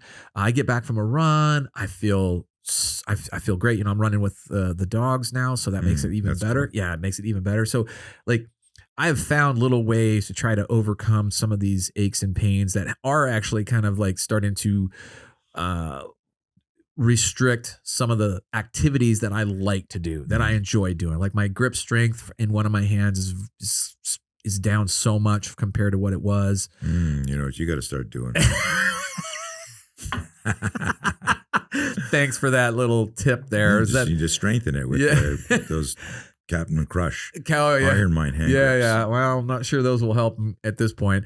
A lot of it is, not just like, I think I can't recall exactly when I did it, but I know that the tissue and the tendons are still intact, but everything else is just mush. Everything else is just mush. So my point is that I take a little bit more, or I'm more grateful for those times when I'm in those moments where I'm actually enjoying the things that I'm doing. I'm moving well. They're fewer and far between now. When I'm at that peak state, like the peak state that I can recall from my former self, those states are just shorter and shorter and shorter. But I like, I do try to do something for myself every day. I do try to like reward myself, if you will, by stretching. Like I figured like that's how I look at it now. Like, hey, you deserve to go out there and do some stretching. So that's kind of one of my things that I've been doing and during like the pandemic, it became something that I did like every day. Every day I was doing something, some sort of mobility exercise or stretching routine or something along those lines. And then as soon as like the pandemic was over and I was back to business, I was like, oh, fuck that. I don't need to do it anymore. And there was like a period, like about 2.5 months where it was great. And then after that, all of a sudden, oh my God, what's going on? And I had to goes fast, man. Yeah, it does. So let me ask you this. You started the business back in the 80s, mid 80s. And you have had such a powerful run in the self-defense world, really powerful run. What have been some of the landmarks that you look back at and or pivotal in not just success, but in continued movement forward? Yeah. I mean, when I was out in Perth, Australia, working with who. Yeah. And I get a car ride back, like a Uber taxi, whatever, back to my hotel. And the guy picks me up at the gate, so he knows where I am. I mean, everyone knows what the location is, and he goes, "You can hear my lack of Australian accent that I'm a foreigner." Yes. He goes, "What do you do over here on business?" I go, "Yeah." He goes, "What do you do?" I go, "Well, I got to kill you if I tell you." And he laughs. I go, "You're driving, so I don't want to kill you because then then I might die. I might die." So he laughs, and I said, "I teach combatants." And he goes, "Oh, how long have you been doing that?" And I just answered quickly. At the time, it was like, 37 years or. And he goes, 37 years. He said, "You've been doing that for 37 years? He said, "How old are you?" And we started talking. He said, "You've had the same job for almost 40 years. Wow. And I'd never thought about that. Oh, yeah. Right? Because most people will do this, do this, do this, do this. I've had the same job since 1980. Wow. And it's when I started teaching. Within a month of my lessons with that kid, Mitch, I had 30 privates with other kids. Mitch's brother wanted a lesson, Derek, across the street. So I was working out. So I was working full-time for my father. And then 7 days a week at night and weekends, I was teaching self-defense. Wow. And I did that for 5 years until I was like, holy shit, like, what am I doing? Yeah. Working? I don't enjoy ladies import. Yeah. Told my dad I'm leaving. Opened up my first school. I've been teaching private and I've been doing that, ever since. And this talk, I was like, realized that's really crazy that I've had one job for now 40 plus years, right? So the 80s were my incubator period. Okay. Right. So 1980, when Mitch lost that fight, that changed our protocol. So in the same way you said to me, Jeff, because there's a lot of guys who go, "Hey guys, we're going to shoot from 3 yards, 5 yards, 10 yards, 15 yards." And they're actually warming up backwards. Yeah. Which doesn't create the psychological stress inoculation of the challenge of problem. Yeah. Because when you get into a gunfight, you're not warmed up. Yeah. Typically. Yeah. Right. Yeah. And it may be like 3 a.m. Yeah. You hear something and that shot might have to be in the dark across 3 rooms or whatever. Yeah. So that fight that Mitch lost, everything we did from that day forward was, what's the scenario? Why are we doing this? It was always Socratic. And then I would say, then people would understand the relevancy of it, which would help them lean into why they're practicing something. And I did that for years. We started doing Fight Club type force on force shit. Way before Fight Club was. Remember, we launched those panic attack tapes in 1986 through Panther. Oh my And, God. And we were videotaping shit on VHS. And it was like 6-on-1s, 6-on-3s, 3-on-3s. Yeah. And but they were all like full on scenarios. I'd go, Jeff, go stand over there. Yeah. Turn around, pretend you're taking a leak. Yeah. 2 guys would walk in the bathroom. Yeah. Is that the guy? And you'd have to do all the pretend you're doing up your fly. Yeah. Talk to the guys, non-violent pot. It wasn't just get in the ring and tap gloves. Yeah. And I remember bringing a tape to Joe Jennings, who owned Panther Productions. And this is in San Clemente, California, was his headquarters. And I'm waiting for him, and he's editing I'm not going to mention the name out of respect for the guy. He's still around, but he's one of the most famous reality-based self-defense trainers around. Huh. And they're editing his instructional video. And I hear Jennings, he sees me, goes, hey, just give me a minute, just finishing. So I'm standing there. And he goes, replay that one. He says, okay, let me see take 9. He goes, no, take 9 looks much better. Let's use that one. Okay. And I'm watching going, and you know this filming stuff. You take takes, multiple absolutely. takes. And I'm going, I didn't know they do takes. Yeah. And I'm thinking, oh shit. You don't get do-overs in a street fight. Yeah. Right? And I show my videos, and we're doing like these like true force on force, headbutts, elbows, multiple, and the whole scenarios. And Jennings watches like a minute of the tape and then pauses it and goes, holy shit, you guys are really fighting. And I go, well, we're not really fighting, but this is realistic fake shit. Yeah, yeah. Like as real fake shit you can get. Because we're wearing those, at the time I hadn't developed high gear. Yeah. So we were wearing the Kyokushinkai Super Safe, they're knockout helmets, plexiglass helmets. Oh, I remember those. Hockey gauntlets, taekwondo chest guards, baseball shin guards. Yeah. We're like Frankenstein suits. Yeah, yeah. So we do those things, but we would have monthly seminars where we'd like literally carefully beat the shit out of each other. Yeah. We had an expression, be a good bad guy, be a good guy. We're really going to fight. Training can hurt, but should never injure. Yeah. I remember that. Yes. And so we did that. I did that for like 13 years, like where I was analyzing and so it was in the mid 80s where I realized, I'd say this one guy comes in, street fighter from downtown Montreal, cauliflower ears, broken nose, scars. And he was so overwhelmed by the scenario, he rolls over, he's tapping, he's pushing away danger. And then this other 120, we'd have like 10, 15 people at these seminars. And I remember this at one time, this little girl, young lady, 120 pounds, sexual assault victim, sitting there shaking, like tears in her eyes, waiting to go. Yeah. Scared shitless, but somehow she thought this would be cathartic if she learned how to defend herself. And it is. And she fights like a badger. Oh my God, yeah. She's not going key eye. She's like, fuck you. And I realized, I went, if we were sitting here and I was passing around a hat, I go, Jeff, let's bet on people. Yeah. The big guy with the cauliflower ear and the broken nose, you go, he's going to do well. Yeah. She's she's crying already. Right? Like the Tyson thing. Yes. And I realized, and I said this in the beginning, and it might have more value now, only the people who can manage their fear will manage to fight. The operative word is to. Yeah. It doesn't guarantee victory. Yeah. But if you're in the fight, win or lose, you have your dignity. Yep. You've got the impacts of whatever your thoughts are on PTS or PTSD, or if you were in the fight and you fought hard, but it just wasn't your day, you can still go and look in the mirror and go, but I fucking fought. Yeah. Right? That's as opposed to I I cooperated or I hid. Yeah. And it was significant. I know you wanted to ask something there. And it's okay. I think so there were the 1980, that fight turned everything into scenarios. Yeah. Doing the Fight Club-esque, we called them panic attacks, because I would have people write on an index card.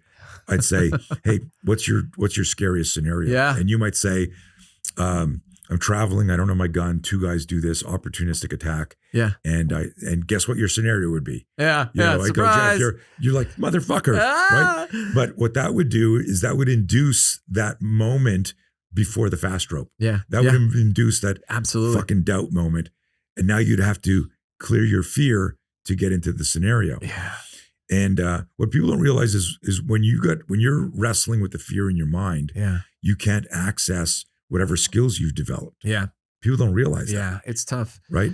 So go ahead. Well, no, I was just going to add, like, I remember when within NSW, we started like the actual, what I consider to be relevant combatives program that has since been, modified and altered and replaced. But the thing that I remember most about it was one of the first times that we actually had scenarios. Like we were training for a scenario. We weren't just learning. What year did you start? Were you in going? So I was exposed to that in about 89. Okay. So 89 was when I first, but what I meant, the point that I was bringing out was it was the first time, like we had done some other combatives program, but it had been like learning katas and, attack angles. Moves, techniques, like every exactly. Yeah. But the first thing that we did was we learned, like we laid out scenarios like, okay, that were relevant to me and my job. And the scenarios were, number one man going through the door. All right, you've got to, there's an unknown on the ground. Now you got to put hands on. Now you've got to move this person through a crowded market. Now, so all of these scenarios made sense to me. And it was that tying in that, if you will, a buy-in that then opened the floodgates. Because that was what was, I thought, really unique was we started with the scenarios and we then, after the scenarios, we then were exposed to techniques and then we returned back to the scenarios. And so you kind of got like a before and after view. But what I loved too was the contact. Like that was also the first time that we actually had almost full contact. Like there was the caveat, hey, every one of us needs to deploy. Yeah. Nobody can get hurt. But, don't let your partner get away with something that a bad guy wouldn't let him get away with, and so keep each other honest. And that was revolutionary. That was a complete mind shift. That was, I don't know if you know this, but it was Naval Special Warfare that jump-started High Gear. They were my first client. No, I did not know that. And they waited. I brought prototypes to Coronado. Yeah. And I was teaching, I went in to do a demo for the gear. I'd done some stuff with Little Creek guys. Yeah. And then they were impressed with my approach to the scenario. Yeah. But at that point, you had that 1 month long course that had just kicked off. Yeah. They said, hey, all combatives is run out of the West Coast. Yep. And I set up, I'm going to tell a funny story here Good. real quick. You can't just call up the Navy SEALs and go, hey, my name's Tony Blauer. I'm from Canada. Can I come show you? Right? So I got a point of contact. Did you know Mike Jaco? Yeah. Okay. Hell yeah. So Mike Jaco was a point of contact at the time. And so I got a number from a lieutenant colonel who was real impressed with our stuff. And I went, he might not give a shit. And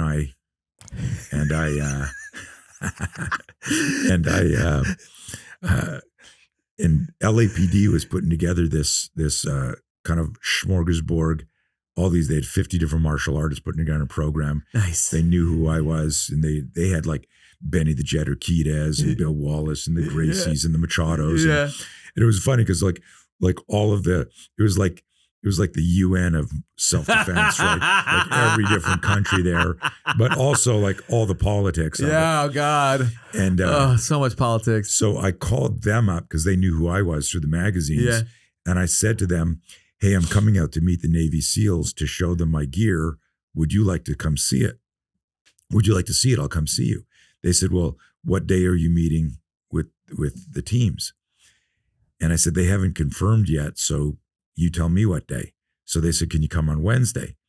Now I knew they had been cross-training LAPD and the SEALs, right? Yeah. So then I called up Jaco, who I didn't know. Yeah. And I said, hey, Tony Blauer, got your name from Lieutenant Colonel so-and-so. Hey, I'm coming out to show the LAPD my gear. Knowing, I go, while I'm out, do you want to see it? So as soon as I said, what day are they doing? I said, Wednesday. He said, can you come down Monday or Tuesday?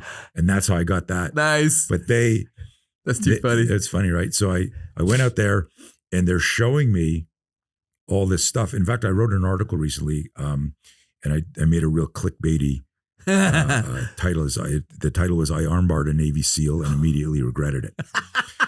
And this is a true story. I'm in their training compound and we've just done the High Gear demo. They were about to order a competitor's product. They love the High Gear so much. You remember, 10 pounds head to toe. Oh, yeah. You can do anything you want. Muzzle strike, headbutt, elbows, flex tie. So in a lot of stuff, you couldn't put someone in a trunk, open the trunk, and then have a fight start. Yeah. But you could in high gear. Yeah. So they were doing they were able to do all sorts of stuff in it. They said, we're ordering this, canceled that order, but they were just prototypes. I didn't even have a manufacturer yet. Wow. So they actually, you know how hard this is in the military. You get a PO. Yeah. You can't make adjustments as a vendor. Yeah. They changed it 4 times over 18 months to wait for our gear. Was insane. Wow. But they were our first client. But here I am at this story's crazy. We're there. They go, hey, this gear's really great. They go, so you do a lot of scenario work. And they adopted our ballistic microfight model, and as have a lot of other organizations. And they said, well, what do you do for training? What's your system? Yeah. And I said, well, everything is based on what's the scenario. Yeah. Right. And so a lot of people think if you do a gun disarm that you're practicing scenario-based training. Yeah. But I go, like, if I stick a gun in your face and I go, you're cheating with my wife, motherfucker. Or I stick a gun in your face and I got a mask on and I'm going, give me your wallet, hurry up. Yeah. One's a robbery. One's I'm going to murder you. Yeah. And then one is get in the car. Yeah. Right. One's a kidnapping, secondary crime scene. They will all have different psychological impact on you immediately. Yeah. The counter might be the same, but the emotional, psychological duress right before changes. So true. Are you with your girlfriend? Are you with your wife? Are you with your kids? Yeah. All of that changes. So just practicing how to get over a headlock or how to do a gun disarm isn't practicing scenario training. No. So we've done so much research on this, and this is relevant to the story because the guy says, you know, like, in your system, do you teach gun disarm? So he picks up a training weapon on the table and he grabs it. He says, can you show us some of your gun disarms? Like, maybe we'd be interested in hiring you. So I said, yeah, sure. So he stands up and he grabs the gun, and I could see by his forearms and the grip that he was getting ready for a counter. Yeah. Right? Like, nobody holds a gun like that. Yeah. Yeah. It wouldn't work. Like, Yeah. It was just like, this is my grip for, Yeah. I'm going to try and fuck up whatever you're going to do. Yeah, of course. So he's standing there like this, and I see that right away, and I'm standing in front of him. So I go, look, you know, everything's a scenario. I said that before. So I need to know, is this a robbery? Is it a kidnapping? Are you moving to a secondary crime scene? And he smiles at me because he knows I'm trying to get in his head. Yeah. So he smiles at me and he goes, nice try. And I go, no, seriously, man. And I go, fuck, he's on to me. Yeah. So I go, but seriously, man, like, the move I do is going to be influenced by the scenario I'm in. Yeah, absolutely. Which isn't necessarily true in a gun disarm, because you got to just get away from that little hole. Yeah. And you got to take the gun away from the guy. Yeah. There's not a whole bunch of choices. Yeah, that's true. So, but I'm trying to get in his head. I'm doing the Obi-Wan Kenobi. I'm not the droid. And he stands there and he smiles again. And he's like this, Jeff. He goes, and he smiles. I turn to there's 5 other guys there. There's 6 trainers. I go, guys, there's got to be a scenario. I go, it's the scenario. There's different moves for each scenario. And he looks at me, and now I see him thinking he's now done this 3 times. Maybe he's not tricking me. Maybe he wants a scenario. Yeah. So he goes like this. He goes, like, I know the gesture, like, I'm thinking about the scenario, and he goes, okay, it's a kid. And as he says, as it's a kidnapping, I go, whap, and I grab the gun, right? and I redirect it offline. But he's a fucking Navy SEAL combatives instructor. He went from surprise to he dropped down. As I started to twist it, he dropped down and came up to my groin. Like he took a knee to take the pressure off his wrist. Yeah. And he comes up to, like, fucking uppercut me. But I don't even know if he's going to pull it. Like, everything is like, I don't know this guy. I just met him. He's going to punch me in the fucking balls.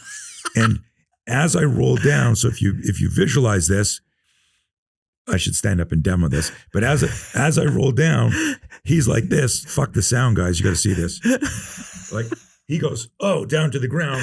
I'm like this here, like in position. I'm narrating. And I immediately see, now here's an interesting thing. This is in 2003. Okay. What significant event in our combatives history also happened in 2003? I think it was like the first UFC. Yeah. First UFC, which I wrote. I was there I was writing for 3 magazines. I was cage side. Wow. I watched the whole thing, and I had begun being obsessed with ground fighting. Yeah. I went up to, after Hoist won that, I went upstairs to my hotel room with my buddy Walt, who I didn't know was a black belt in jiu-jitsu. Didn't know. He'd been bringing me to his school to teach spear and our scenarios. And do you remember when Pat Smith tapped out on the ankle lock with Shamrock? Yeah. Yeah. I said, is this shit fixed? Is this like, are they? He goes, no. That doesn't look real. I go, if somebody grabbed my ankle and leaned backwards, I'd sit up and punch him in the face. He goes, no, like if it's on properly, like he goes, the difference between like a sprain and a tear is this, and the difference between a tear and a break is this. Yeah. If a guy's got it on right. I'm like, and in 1993, most of us didn't know anything about submission. Yeah. So I said, well, my threshold for pain is pretty fucking high. He says, let me show you. We sit down on the floor. He puts it on. And I'm like, how do you know this stuff? He says, I'm a jiu-jitsu black belt. By the way. I go, well, how come I never fucking knew that? He says, well, because I always bring you in for seminars and we just never talked about it. I'm like, oh, okay. So he cinches this on and he goes, see, feel this? And I go, yeah, but what if I go to lean up and he goes like this. He goes, and I feel my shin go, oh. And I go, oh, fuck. I go, Uncle. I go, he goes, see, he says, and if I do this, and I go, oh, fuck. Let go. I go, dude, fuck. He said, if you ever had anyone do a lateral vascular neck restraint, a carotid restraint. I'm like, no. He goes, you want to feel it? I go, I don't think so. He goes behind me. I'm like, oh, fuck. He starts to put it on. I go, dude, if you kill me, I'm going to kill you. Right? So he puts it on. I'm like, fuck. So I immediately say, you're coming to my school and teaching. And every fucking month I brought him up. I had a guy in my class named Angelo Exaharkis, last name. Big, strong guy. I said, Angelo, you and I are partners. Walt's up there. Walt Lysak, shout out. Fucking killer fighter. So what was his last name? Walt Lysak out of Ludlow, Mass. Okay. His whole family badass. I was invited to one of his combatives camps one day, and I'm standing there and I pick up danger from a distance, right? Yeah. And I'm watching, I see this guy park in the parking lot. He's 100 yards out. I start walking and I'm going, this guy's coming to kill somebody. This is a problem. Yeah. This guy is walking and I'm like, my heart is pounding. And I walk over, I go, where's Walt? He's over there. What's wrong? We got a problem. I go, Walt, look over my shoulder. There's a psycho walking towards the event all alone. He goes, oh, that's my dad. Like, this is a true story.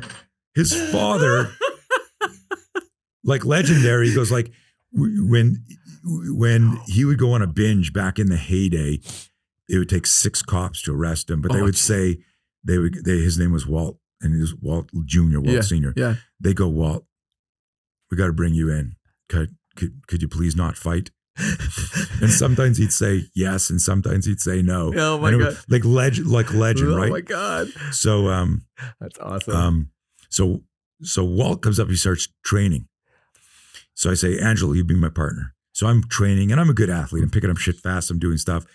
And 1 in 7 hours, like I'm doing stuff with Angelo, and he gets on top of me on this first seminar, and we're supposed to position, get out of this. Here's the counter, and I'm like, and I can't move this guy Angelo, and I'm like, fuck.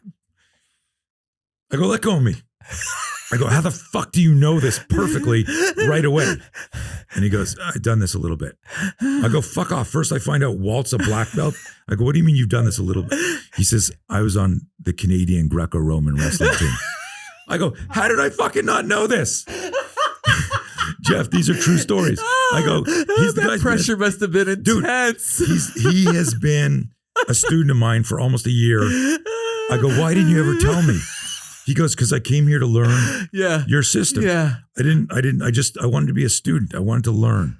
I love that, dude, man. You are starting a grappling class next week, motherfucker. Right? And this guy, every month he would go train in New York with Henzo. Oh, he was a private student of Henzo's. Oh my God. And on the Greco. Just Tony the Pretzel. Holy fuck. So now let me finish the Navy SEAL story. That's fine. Okay. So I've gotten very good. Yeah. You know me. You've worked with me. Yeah. I'm fast. Yeah. I'm strong. Yeah. I understand how to move. Yeah. So this guy goes down like this. And what do I see? He's on one knee on the ground like this. Yeah. I see a fucking arm bar. Yeah. But I'm in an enclosed training facility with 6 Navy SEALs who asked me about gun disarms. But my neural patterns from grappling for the last 9 months, every fucking day I stopped doing everything else. I had to understand this. I went right into an arm bar. And as I rolled back in the arm bar, he comes back, the gun's in his hand still. I bring it up into the arm bar. I slide his hand over. I bite his thumb. So his hand opens. My left hand grabs the gun. I stick it in his ear. I come over the arm. So I've raised the hips. I'm arm barring and the gun. I've never done this move, but I see it. Like as it comes down, I do the disarm with a bite. The gun's in his right ear. He's arm barred. He's like, fuck. And it happened. Imagine, you understand how fast that happened, right? Very fast. The 5 guys standing are like, holy fuck. And I'm like, what the fuck just happened? Yeah. But they think I'm like a genius. I don't know what happened. They're like, dude, we're booking you. We're bringing you in to train. Yeah. I go, okay, cool. It was the end of the day. Can you come back tomorrow and do some more stuff? We'll start working on a contract. I'm sure. I don't sleep all night. Now this is important. And you know how much integrity I have. It gets me in a lot of trouble in the industry. Yeah. Because I just say the truth and people are like, who the fuck are you? Yeah. I came back the next day and I apologized to the 6 of them. And they were like, what for? That was great. I said, because I could have done that gun disarm without doing an arm bar. Yeah. At that point, over the top, I could have broken the wrist or half speared the guy in the neck, dropped an elbow, punched him in the face with the gun, or grabbed his head, brought him around and turned on you guys. Yeah. If I was really thinking this is a scenario, the scenario would include I'm in a confined space with 6 unknowns and a guy just pulled a gun on me. Yeah. But what I did is I armbarred you because all I've been practicing is ground fighting. Yeah. And I recognize that. And this is why I talk about there is no such thing as muscle memory. Everyone uses the term. Muscles don't have the capacity to store memory. Yeah. If you've got a gun in your hand and you're threatening me and I go with a katana and your arm is on the table with the gun and I've cut your arm off, will you shoot me with that hand? No, because there's no muscle memory. Okay. Right? It's disconnected. Gotcha. So I make this joke that if you aren't situationally aware and your brain, like you're not consciously connected, you won't do the move you thought you were going to do. Yeah. And so there's neural patterns, but not muscle memory in the literal sense that people think. And I think sometimes that term gets a little overused in the case. And I think it also is used misappropriately. Like they're using that because it's a catchphrase and without understanding that it's not necessarily the muscles themselves, but it's those neural pathways that we're trying to, the myelin around that myelin sheath. Yes. Signal speed. Yes, we're trying to get faster. Exactly. That's the quickness, suddenness. So if we go back to that, how quickly can you move suddenly in relationship to a real world stimulus? That's what you said. If we go back 20, 30 minutes where you said plan versus unplanned. Yes. Well, how do you create abstraction speed? If I know A and I know C, I can figure out B pretty quickly. Yeah. So the trick is to look at everything. So what bothered me about this armbar, where they wanted to hire me because that move looked like a John Wick move. Oh, sure. This is 2003. Yeah. You've seen that's I actually think that was in a John Wick movie. Probably. Armbar. Yeah, I'm sure he's done something like that. Right? Yeah. But that was 2003. That was an unplanned event. And what pissed me off is that my muscle memory that doesn't exist, the neural patterns of finding a way to submit somebody overrode the strategy and logic of what's the safest thing I could do in a scenario. Yeah. And it's understanding that, and how, if you want to get faster in the real world, you look at the scenarios that could happen to you, the scenarios that happen to other people, and you go, does my skill set quickly support a solution? Yeah. So the interesting thing about that point, does my skill set quickly support a solution? Like that's kind of one of the things that we've always tried to get across to people. And we call it the look. Like a good example is when we do assaults, when we're doing CQB and stuff like that. My goal is to expose, like at that point, the individual should have a prerequisite level of skill, right? I'm not trying to teach them that stuff. What I'm trying to do is I'm trying to put them in a variety of scenarios that will, the hope is like plant a seed of familiarity in their brain so that they're able to get that look and more quickly process what the right thing to do is. It's not going to be perfect, because we can't choreograph for every single, no one room is going to be replicated in every other structure that they're going to go to. And when we started to take that approach years ago, it digressed away from, the one man must always do this, the two man must always do that. And it was the really early stages of initiative-based tactics where but the only way for initiative-based tactics to work was to provide the individual with enough different looks that they could then kind of like put in a repository that they could quickly, and again, some big words for you. I like it, man. So Did you say suppository? That was a Freudian slip for you, though. Okay. But they could quickly recall that under pressure without, and really what we were trying to do, the ultimate goal was everybody has to make those split-second decisions in those types of scenarios. What our goal was to increase the positive nature of the outcome. So in other words, their split-second decisions, we needed them to be more right than wrong.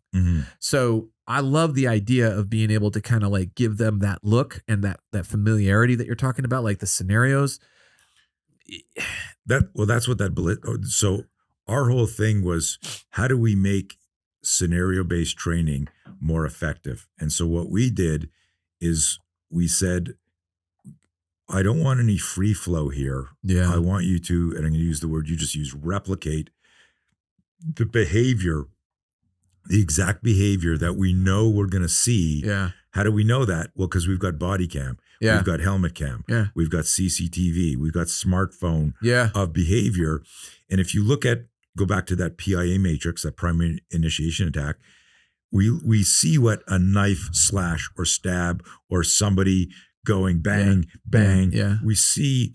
And so what we got people doing is taking, instead of having that catwalk view of the scenario, and you've done some of these with me, where we said, look, I want the auditory, visual, and tactile pre-contact cues of this threat. This was this be a good bad guy. So we take that, because what we're trying to do is educate what you call the look, the mental blueprint. I've seen this before.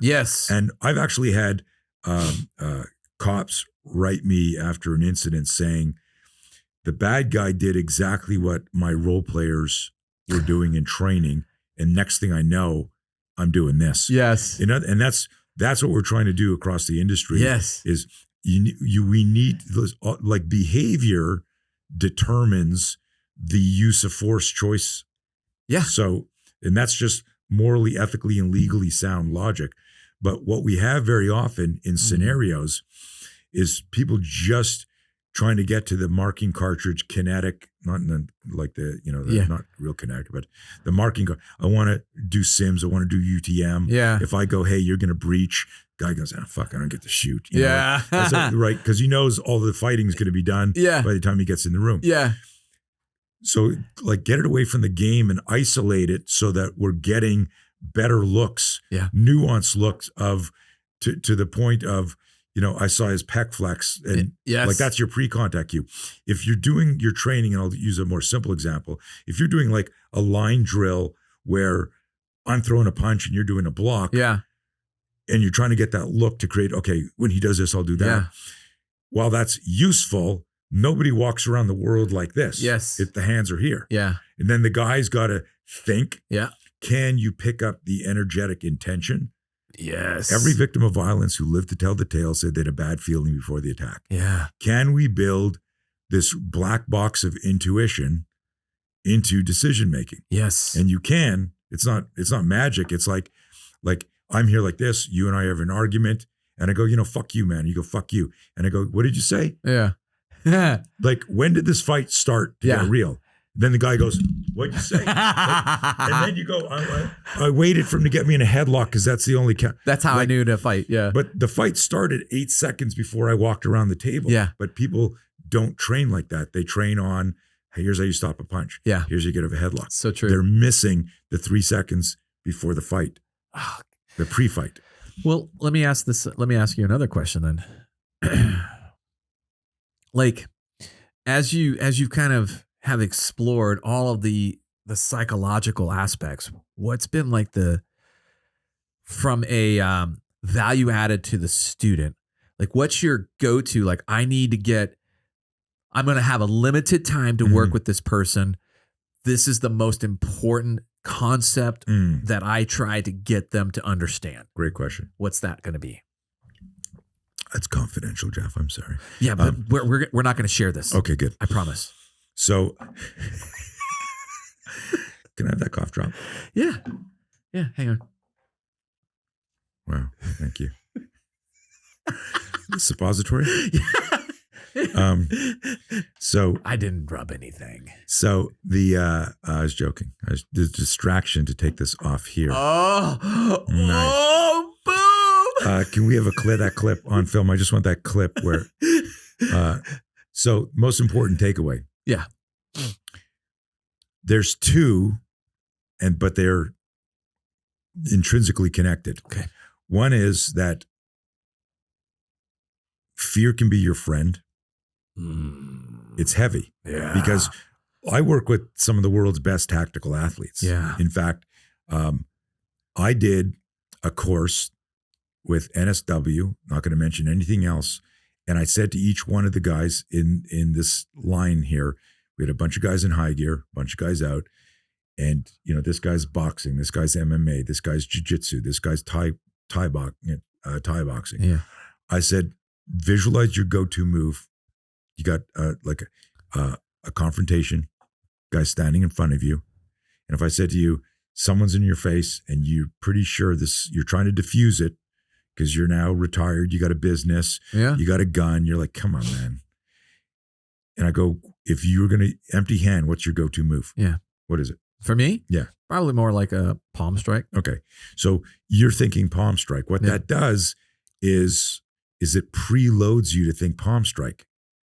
I call this the unconscious bias. Oh, if you're a grappler, it's I'm going to double leg the guy, choke him out. Yeah. If you're a Taekwondo guy, you're going to be thinking a kick, right? Yeah. Taekwondo's a kicking art.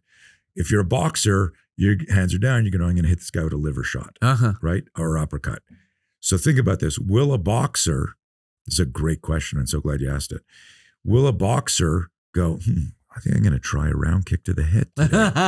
Never, right? Would a Taekwondo guy go, I'm going to try that rear strangle today? Yeah. No. Yeah. Right? So all of us have an unconscious bias for our go-to move. Yeah. So I had all of these guys lined up.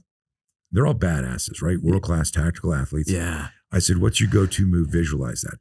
Your role player is going to come in front of you and he's going to be in your face. Fuck you, man. And he's going to give you a little poke. And at one point, he's going to attack you with either a headlock or a tackle. So, and I said to everybody, understand that I have inserted a safety mechanism so nobody gets hurt here. You know what the two moves are. Yeah. You know what the pre-contact cues are. Yeah. Nobody's going to get injured. Yeah. But I want you to pull off your move. Okay. So everyone's like, okay, piece of cake. Yeah. Yeah. The guys are standing in front of each other. And if I said to you, put your hands up, Jeff, like this, and get ready to palm strike the bottle. Okay. Okay. And I'm here like this. And I go, get ready to palm strike the bottle. So but before we go, are you lefty or righty? I'm a righty. So I just smashed you in the face, right? And look how slow I went, because I got you to think about something at a cerebral level. Yeah. So I had worked with the role players out there. I said, you need to make your move in the middle of a question. Okay. Or while they're talking. Okay. Because I know it changes the connection, the signal speed between neuromuscular communication. Yeah. If you're about to beat me up in a boxing match or an MMA match, and we're in the middle of the ring, and Big John McCarthy says, I gave your instructions in the changing room. You guys have any questions? And I go, yeah, Jeff, bang. And I punch you in the face, I knock you out. I'm disqualified, but I go, I knocked him out, right? Yeah, I win, right? But it's because even though you knew the fight was going to start in 10 seconds, Yeah. you weren't ready for the start to start now. Yes. We call this, you've heard this term before, the Jack in the Box moment. Yes. We all know there's a clown that's going to jump, and I could be there with my Three Stooges double, my fucking finger jab ready, and I'm going, dun, dun, dun, dun, dun, dun, dun, dun. Yeah. When the clown pops, you're still moving second. Yeah. You're still like, fucking clown, right? Close the lid, try it again. You can never beat it because action's faster than reaction. Yeah. So I do this thing with all these guys. And the guys are like, hey man, remember me, motherfucker? Hey, back off. And they're getting ready to do their palm strike or their uppercut or their sprawl or whatever. And all of a sudden the guys go, hey, motherfucker, was that you with my girlfriend? And when the guy goes, hey, they'd move while the guy started talking, and everybody in the room went, whoa, and flinched. Yeah. So you asked me, what is one thing? I said, they're connected. Sudden movement triggers a fear spike. The fear spike does two things depending on the proximity to the violence or the danger. Okay. If it's sudden, your body deploys like an airbag. Yeah. And it does a start a flinch. Yeah. Learning how to weaponize the flinch is like an airbag deploying in an accident. If I said to you, are you a good driver? You'll go, yes. Have you ever been in a car accident? Yes. Was it your fault? No. Of course But not. if the accident happened at a dangerous speed, what was part of the safety, the resolution, was the airbag deploying. Yeah. So the metaphor here is the airbag deploys independent of thought. Imagine if you were in a car accident, speeding along, oh, fuck, and you had to go, shit. Oh, there's the button. Yeah. Imagine if you had to push a button to deploy an airbag. Yeah. People would fuck that up. Probably die. In the high stress mode. Yeah. So the thing when I tell people is, as good as you are, something can happen at a distance, a proximity, a rate, the unplanned event triggers. Now, what I need people to understand is, I don't care what a badass you are and what you did before. Your body's survival system, the amygdala hijack, the limbic system, will deploy a startle flinch because of fear. Yeah. It's anticipating impact. Yeah. How important is situational awareness? Yeah. Everything. We've the expression, no awareness, no chance. Yeah. Well, situational awareness is a conscious cognitive skill. You need to be awake to be situationally aware. Yeah. And you need to be conscious of being in a situation. I need to be aware that I'm driving. That's why, like, when you're texting as a passenger and something happens, you're like, right? Yeah. But the driver's like, oh, fuck, that was close. Yeah. Because he's conscious and aware. Yeah.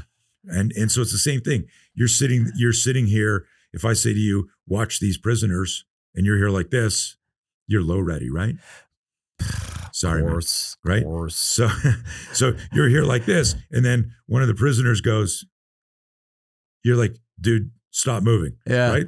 But if I'm not aware, I don't notice that he just went to a 2-point stance and he's getting ready to fucking jump me. Do something. Right? So the thing, and why I told you this story is, I stopped the guys after. I go, you all had a go-to move, what we call the unconscious bias, but all of you deployed your airbag first, then went to your move. Yes. You had to recalibrate. You had to clear the fear. Oh, fuck. Oh, shit. And then what am I going to do here? And sometimes your go-to move might put you in more danger. True. You got multiple assailants. Why are you bringing the guy to the ground? Yeah. Now, if he takes you to the ground, you can't be afraid of the ground. You better have a solution. Yeah. So the deeper answer is understanding the neurobiology of survival, that when our conscious cognitive situational awareness is compromised, our body deploys the survival reflex, the startle flinch, cover the head, push away danger. Yeah. But it doesn't do that if there's no physiological fear and psychological fear. Interesting. And so getting people, so the hardest thing that I've had with the martial art world, the self-defense world, concealed carry world, combatives world, defensive tactics world, is getting a certain populace. Remember, I said if I could, monetize my haters, I'd be very wealthy. Yeah. To go, Tony's not trying to stop us from doing jiu-jitsu, Krav, boxing. I do all that shit. Yeah. I'm a martial artist. Yeah. But what I recognized in the 80s is that fear slows us down from getting to those complex motor skills. And if the emotional, psychological, or physical attack was extreme enough, our body will do all. you know this. You go into a shoot house right now. Yeah. Does anyone listening to your show shoot? Probably. Okay. Maybe one or two. If you go into a shoot house, into and you look at the doors, where are all the missed marking cartridge? Yeah. They're always high and in the corners in corner fed rooms or over the doors in center fed rooms. Because even if you got a sling on or a gun, the emotional psychological system for the person who's truly not stress inoculated, Yeah. their hands come up to protect their head. Interesting. So if I'm on your chest and I come around and I go, oh, fuck, there's a role player and you've got the drop on me, my nervous system rises. The hands. If I didn't have a gun, I would go, oh, fuck. Yeah. So if I've got a gun, it's rising. If you're 10 feet away. Now, people are going, what's he talking about? Go to a shoot house and look above the doors and you will see hundreds, if not thousands of missed shots there. And they're all 8, 9, 10 feet up. Wow. Are your role players giraffes? or is your op for basketball players? Yeah. How the fuck do you explain that? It's understanding the neurobiology of the startle flinch. I love that. So you can so trainers and coaches, my whole thing for decades now is going, don't hate me, hate the bad guy. If there were no bad guys, we'd be out of business. Yeah. I am just trying to make your students safer, which is what you should be trying to do by, we train trainers. My company is a train the trainer company. Yeah. So I'm not trying to take your students. I'm not trying to take your business. I'm trying to bring this neuroscience, neurobiology, startle flinch research into scenario design so we can make the world safer, the good guys safer. Yeah. Well, as it relates to the scenarios, because I thought that was super valuable that, you kind of like front loaded everybody with an idea and then you waited to see what their response was. How, is that a similar approach towards kind of getting that buy-in? Because at that moment, that's a genuine response. Yeah. There were like 20 or 24 guys in the class. 19 or 23 of the guys got it right away. Yeah. And then they were like, so in the type A community, which is everyone we're talking about, if I said you're going to be on the cover of Navy Times, Army Times, doing this, going, right? You'd go, hey, can we do another shot? Yeah. Right? Yeah. I don't want to look like that. Yeah. Right? If you were in a gunfight and it was like you going, ugh, because you knew it was an ambush, but you were just trying to return fire and you were close enough that you knew you didn't need front sight on it, right? So true. So, and we've done gunfighting courses together, so you know exactly what I'm talking about. And we should do that again. Absolutely, I love that. And so, if you need to weather the ambush, convert the flinch, recalibrate the brain, clear the fear, and that can be done as fast as you can do a reload. Yeah. But sometimes you have to do that here, like step back off the rope, clear your head, and then go. What felt like an eternity was maybe a couple of seconds. Yeah. And so the buy-in happens when people realize that startle flinch conversion is about weaponizing the startle flinch, that this doesn't mean you're untrained. It doesn't mean what you're doing is shit. Yeah. It doesn't mean that you're a coward. But in the type A personality, me saying, let's talk about fear and its impact on your performance. Yeah. You guys are like, oh, I don't like that. about, I don't have erectile dysfunction. No, that's not where I was going, dude. I was like, right? I'm talking about, right? But guys don't want to talk about that. So I got to find fun, clever ways to get people to go, I thought I was going to do this, but I did this. Yeah. I had a guy who I can talk about it, Shane Faison, who's got like 3-4 million followers on YouTube. He's a really, really good martial artist. Good boxer, good kickboxer, but he's more of a coach. He's done some amateur fights, but he was over at my place one day. We're talking and I had one of my top guys over, Adrian. And I said, Shane, if a guy got in your face and he started shoving you and your hands were up and he came at you, how hard do you think it would be for you to go whack and just fucking punch him in the face, jab him? I mean, he said, well, duh, it'd be easy. Yeah. And I did the same thing I did with that. But this time it was with Adrian in full high gear. Oh, wow. And we filmed this. And I said, are you sure you'll be able to jab him before he can get his hands on you? And he goes, well, now that you're telling me what he's doing and you're getting me ready, planned, visualizing, for sure. Yeah. So what I do is I get the guys to stack it in their favor. Yeah. So when I go, why didn't you do that? They're like, have a hard. I don't have an excuse. Yeah. I go, like, tell me when you're ready and then we'll start, because when you don't do what you said you were going to do, I don't want you to say, hold on, I wasn't ready. Yeah. Because you don't get to fucking say that in the real world. So, coming back to your question, which was great. What's the one thing? The one thing is understanding how we think affects how we feel. Yeah. How we feel affects how we think. Both of them influence when and how we're going to move. I love it. So we have an idea of how we want to look and how we're going to move. Yeah. But we're not getting as deep an education on the emotional, psychological factors that influence. Yeah. I don't know if you remember this. I set up one of the courses that we did with Alan Brosnan and teams and back in the day. Alan. I set up a live fire event, and I'm not a live fire guy, but I said, here's what we're going to do, guys. Scenario is this. We had high gear. We were at Alan's old place, Tees, outside Memphis. Yeah. And I said, we're going to do this. Guy opens the door. Fucking, you're in there. Spear the guy, knock him back, run down, run here. So they had a 20-yard sprint. There was another fight there. You got to get the guy in the ground. You got to flex tie the guy in high gear. Wow. And then we had a facade, outdoor range, the tires. Yeah. And shit. And I said, we had a facade with a window. I had 2 targets. They were both steel targets, the hostage target with the neck. Yeah. And it was like this, right? Like that bad guy, good guy on top of each other. And I said, okay, you've just hit a guy, run, sprinted, fought a guy. I said, I want you're going to be doing this run with your duty gun. And everyone goes, we're not supposed to do hand-to-hand with a duty gun on. Huh. Right? I mean, that's normal. You'd have a cert or a red or blue gun. Okay. I said, it's not going to be loaded, but you will have 2 magazines that have ammo in it on you. Huh. And people were like, okay, this is like, that violates most, you're not supposed to do any defensive tactics. And I said, guys, come on. And maybe I shouldn't say this, but I said, guys, come on. You carry a loaded gun. Are you afraid to do a training evolution where everyone's behind you? The targets are down here. The magazine's not even in the gun. Yeah. They said, okay. We go to do this. 2 guys sat out. They were like, very like, no, this is violating policy. I'm like, okay, this is a fear management discussion, but okay.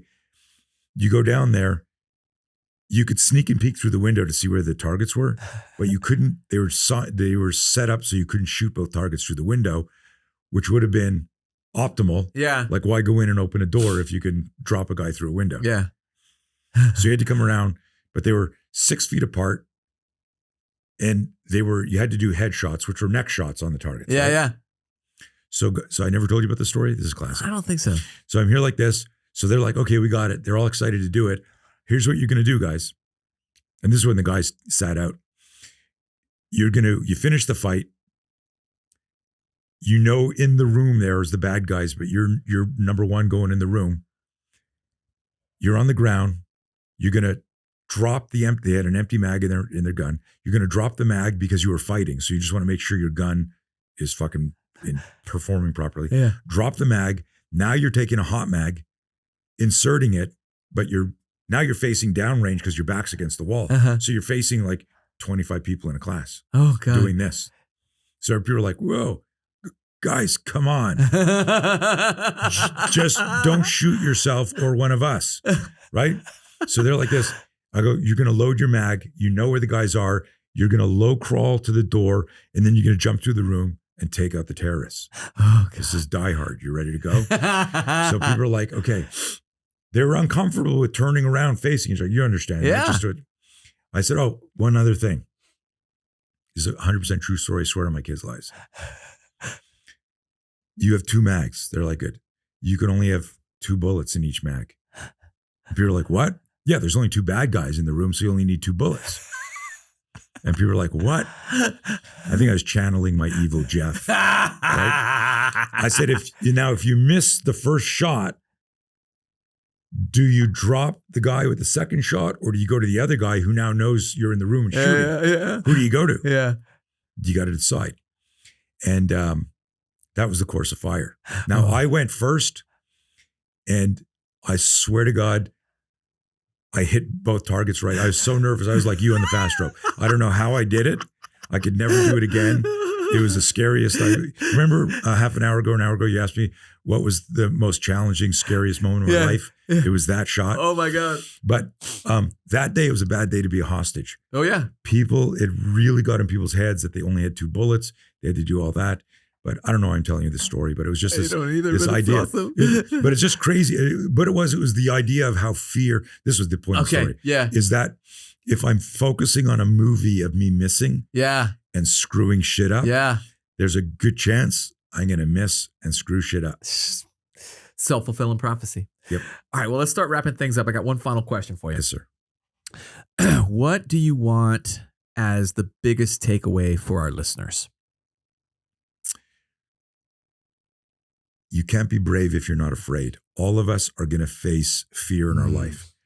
Health, financial, relationship, violence.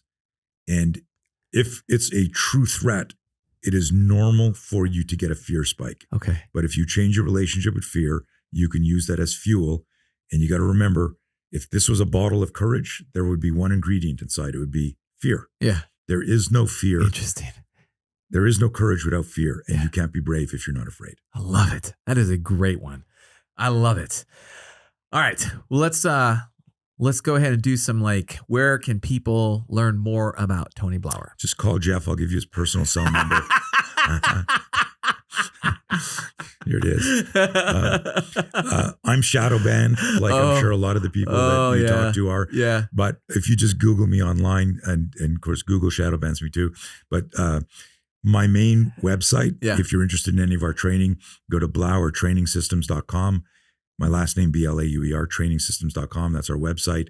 But I'm on LinkedIn and Twitter and Instagram and Tony Blauer, my full name. Okay, nice. Easy. All right. Well, for folks, that's a wrap.